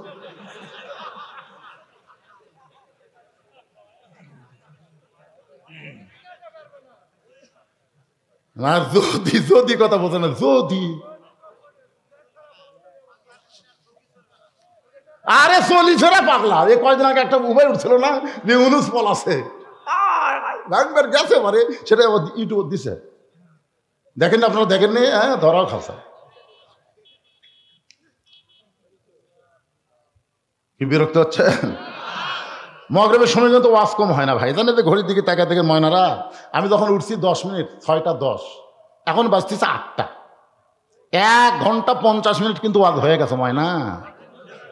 রাত 10টার সময় ওয়াজ তোটে 12টা পর্যন্ত ওয়াজ করলো। হুজুর 12টা পর্যন্ত ওয়াজ করলো রে, 12টা পর্যন্ত করলো রে, কিন্তু উঠলো কয়টায় রে? আর আমি যদি আজকে 8:30টায় শেষ করি তাও কতগুলো তেল তালে বলবো এটা ওয়াজ হলো, তাহলে উঠলো আর নামলো, উঠলো আর নামলো। আরে কয়টা পর্যন্ত সেটা পরকার কথা, ওয়াজ কেবল মজিচ্ছে। হোহা করা লাগবে, এরকম মরাম মানুষের মতন আসল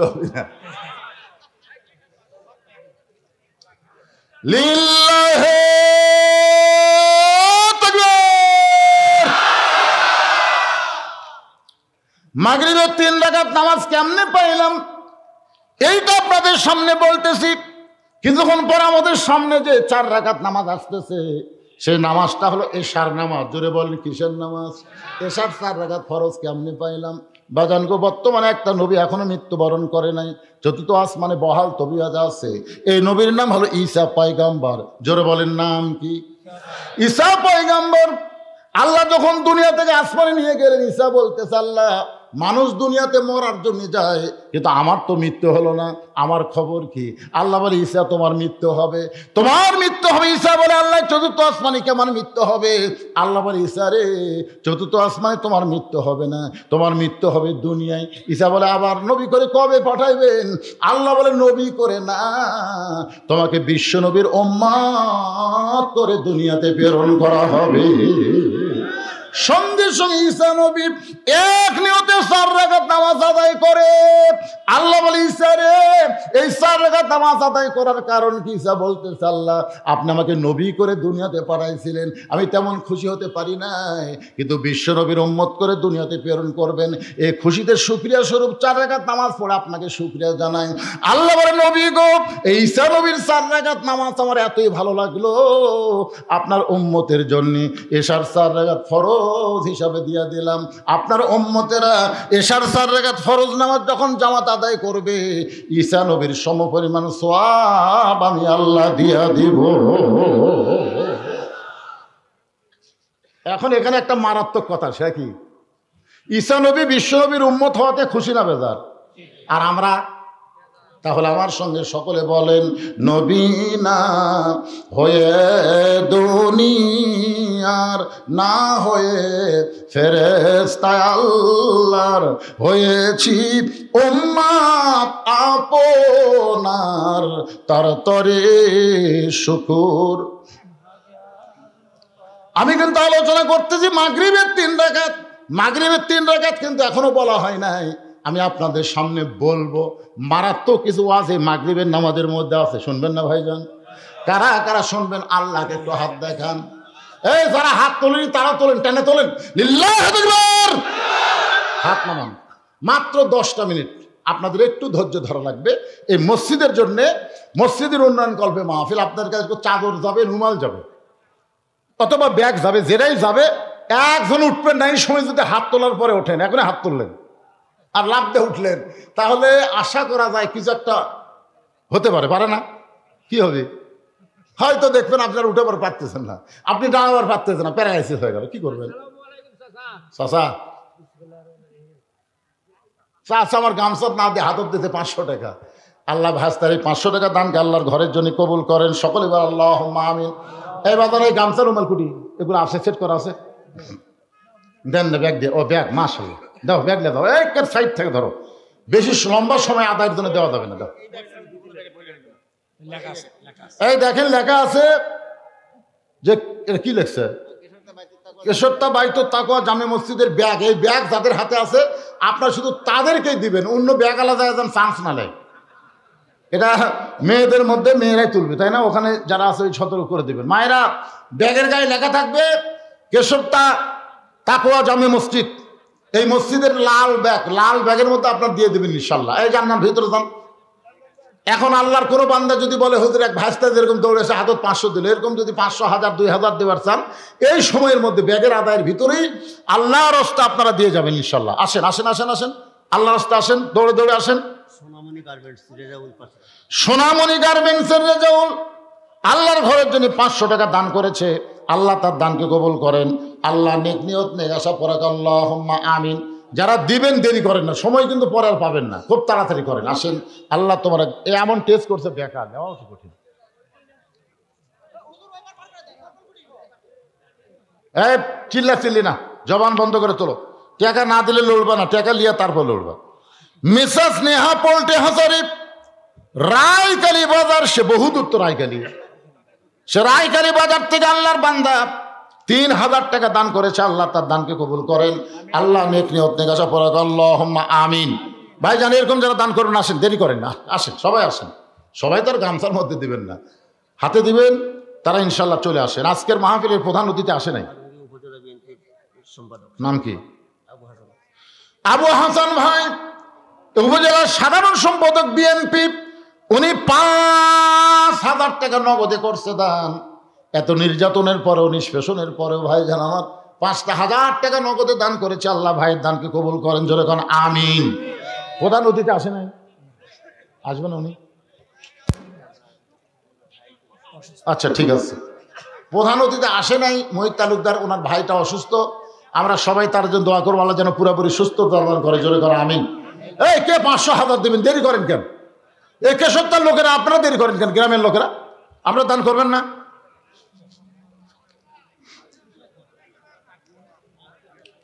সবাই দেন, সবাই ব্যাগের মধ্যে দেন আর জিকির করেন লা ইলাহা ইল্লাল্লাহ, লা ইলাহা ইল্লাল্লাহ, লা ইলাহা। গ্রামের টাকা কি আগে উঠছে? হ্যাঁ, কে লিখবে? লেখার লোক আছে? আব্দুল করিম 5000 টাকা দান করবে। আল্লাহ কবুল করেন, জোরে করে আমিন। জোরে বল আল্লাহুম্মা আমিন। হ্যাঁ, তা আব্দুল করিমের সাথে আজকের মাহফিলের সহসভাপতি আপনি, সভাপতি, আর ওটা সহসভাপতি। তো সভাপতি কোন একটা কিছু কোন দিছেন? তা আগে যদি দিয়া থাকে তাহলে আবার ঠিক না। দিছে আবার দিবেন কোন, কি দিবেন সে লেখালেখ। একজন আল্লাহর বান 300 টাকা দান করেছে, আল্লাহ কবুল করেন। আব্দুল করিমের ভাই নুরুল ইসলাম 2000 টাকা নগদে করছে দান, আল্লাহ তার দান কবুল করেন। আল্লাহ নেক নিয়ত নিয়ে গেছে পরে আল্লাহুম্মা আমিন। এই পিছনে উঠলেন কেন? এই যে ব্যাগলে আদায় করতেছে, আদায়তে সহযোগিতা করেন, উঠবেন কেন? সহযোগিতা করেন আপনারা। টাকা চাইলে উঠে যাওয়া লাগবে, কুটি যাবেন, প্রত্যেক ধাপে ধাপে কবরের দিকে যাওয়া লাগবে। হায়াত অতিক্রম করে মৃত্যুর দিকে আমরা হাঁটতেছি, জোরে কারণ ঠিক কিনা? মনে করতেছেন টাকা না দিয়ে আমি ফাঁকি দিলাম, ফাঁকি আপনি তোলেন। আজকের টাকা আপনার জান্নাতের ওসিলা হবে। জি, মসজিদের সভাপতি সাইফুল ইসলাম সাহেব 2000 টাকা দান করবে, আল্লাহ তার দান কবুল করেন। আল্লাহ নেক নিয়ত নিয়ে আসা পড়া আল্লাহুম্মা আমিন। ওটা বসা না করে সবাই বসেন, আর ব্যাগের আদায় করে আপনার সব ব্যাগ টেজে জমা দেবেন। যে কয়টা ব্যাগ আদায় করলেন সব ব্যাগে টেজে জমা দেবেন।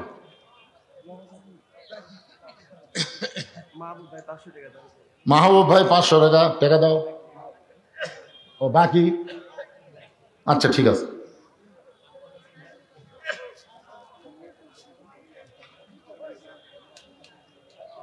টাকা ধরেন, ওটা ধরেন। মহাতাব আল্লাহর একজন বান্দা 500 টাকা দান করছে, আল্লাহ দান কবুল করেন। বসেন তো সবাই, বসেন তো। আজকের মাহফিলের প্রধান অতিথি আসে নাই, বিশেষ অতিথি আইছে। উনি শুধু আপনাদেরকে সালাম বিনিময় করেই আমি আবার বাকি আলোচনা করবো, কারণ উনি সালাম বিনিময় করবে। এই মাইকটা ঠিক করে দেন।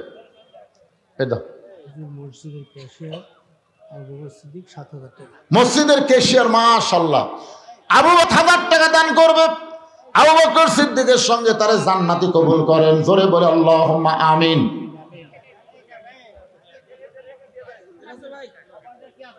অবটার হেরায়, এর আগে অবটার হেরা ছিল।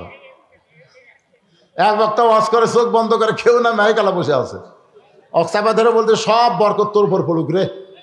কেউ সবাই চলে গেছে, তুই যাসনি, আল্লাহ রহম করুক। কয় হুজুর মাইকালা, সবাই গেলে আমি তো দর পারতেছি না। আজকে সবাই আছে, মাইকালাই নাই। 2 বার ডাকা হলো, কুড়ি থাকে আল্লাহ ভালো জানে। ফরহাদ ওয়াজ সেক্রেটারি বিএমপির 2000 টাকা দান করবে, আল্লাহ তার দানকে কবুল করেন। আল্লাহুম্মা আমিন। এই মাইকালা ভাই কোথায় রে? এর সুইচ দেন, তোর সুইচ দেন, তাহলে হবে। সুইচ দেন, সুইচ টেপ দেওয়া।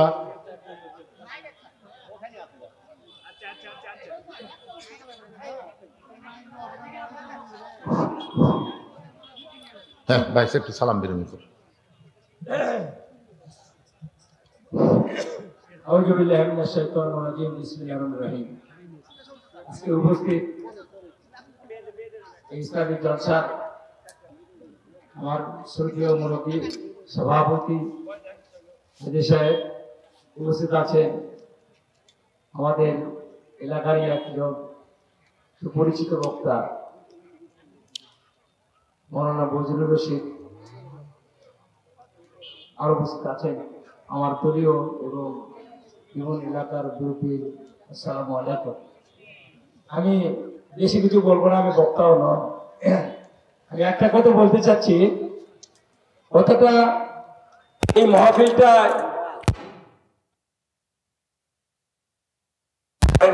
কারণ এই মৌলানাদের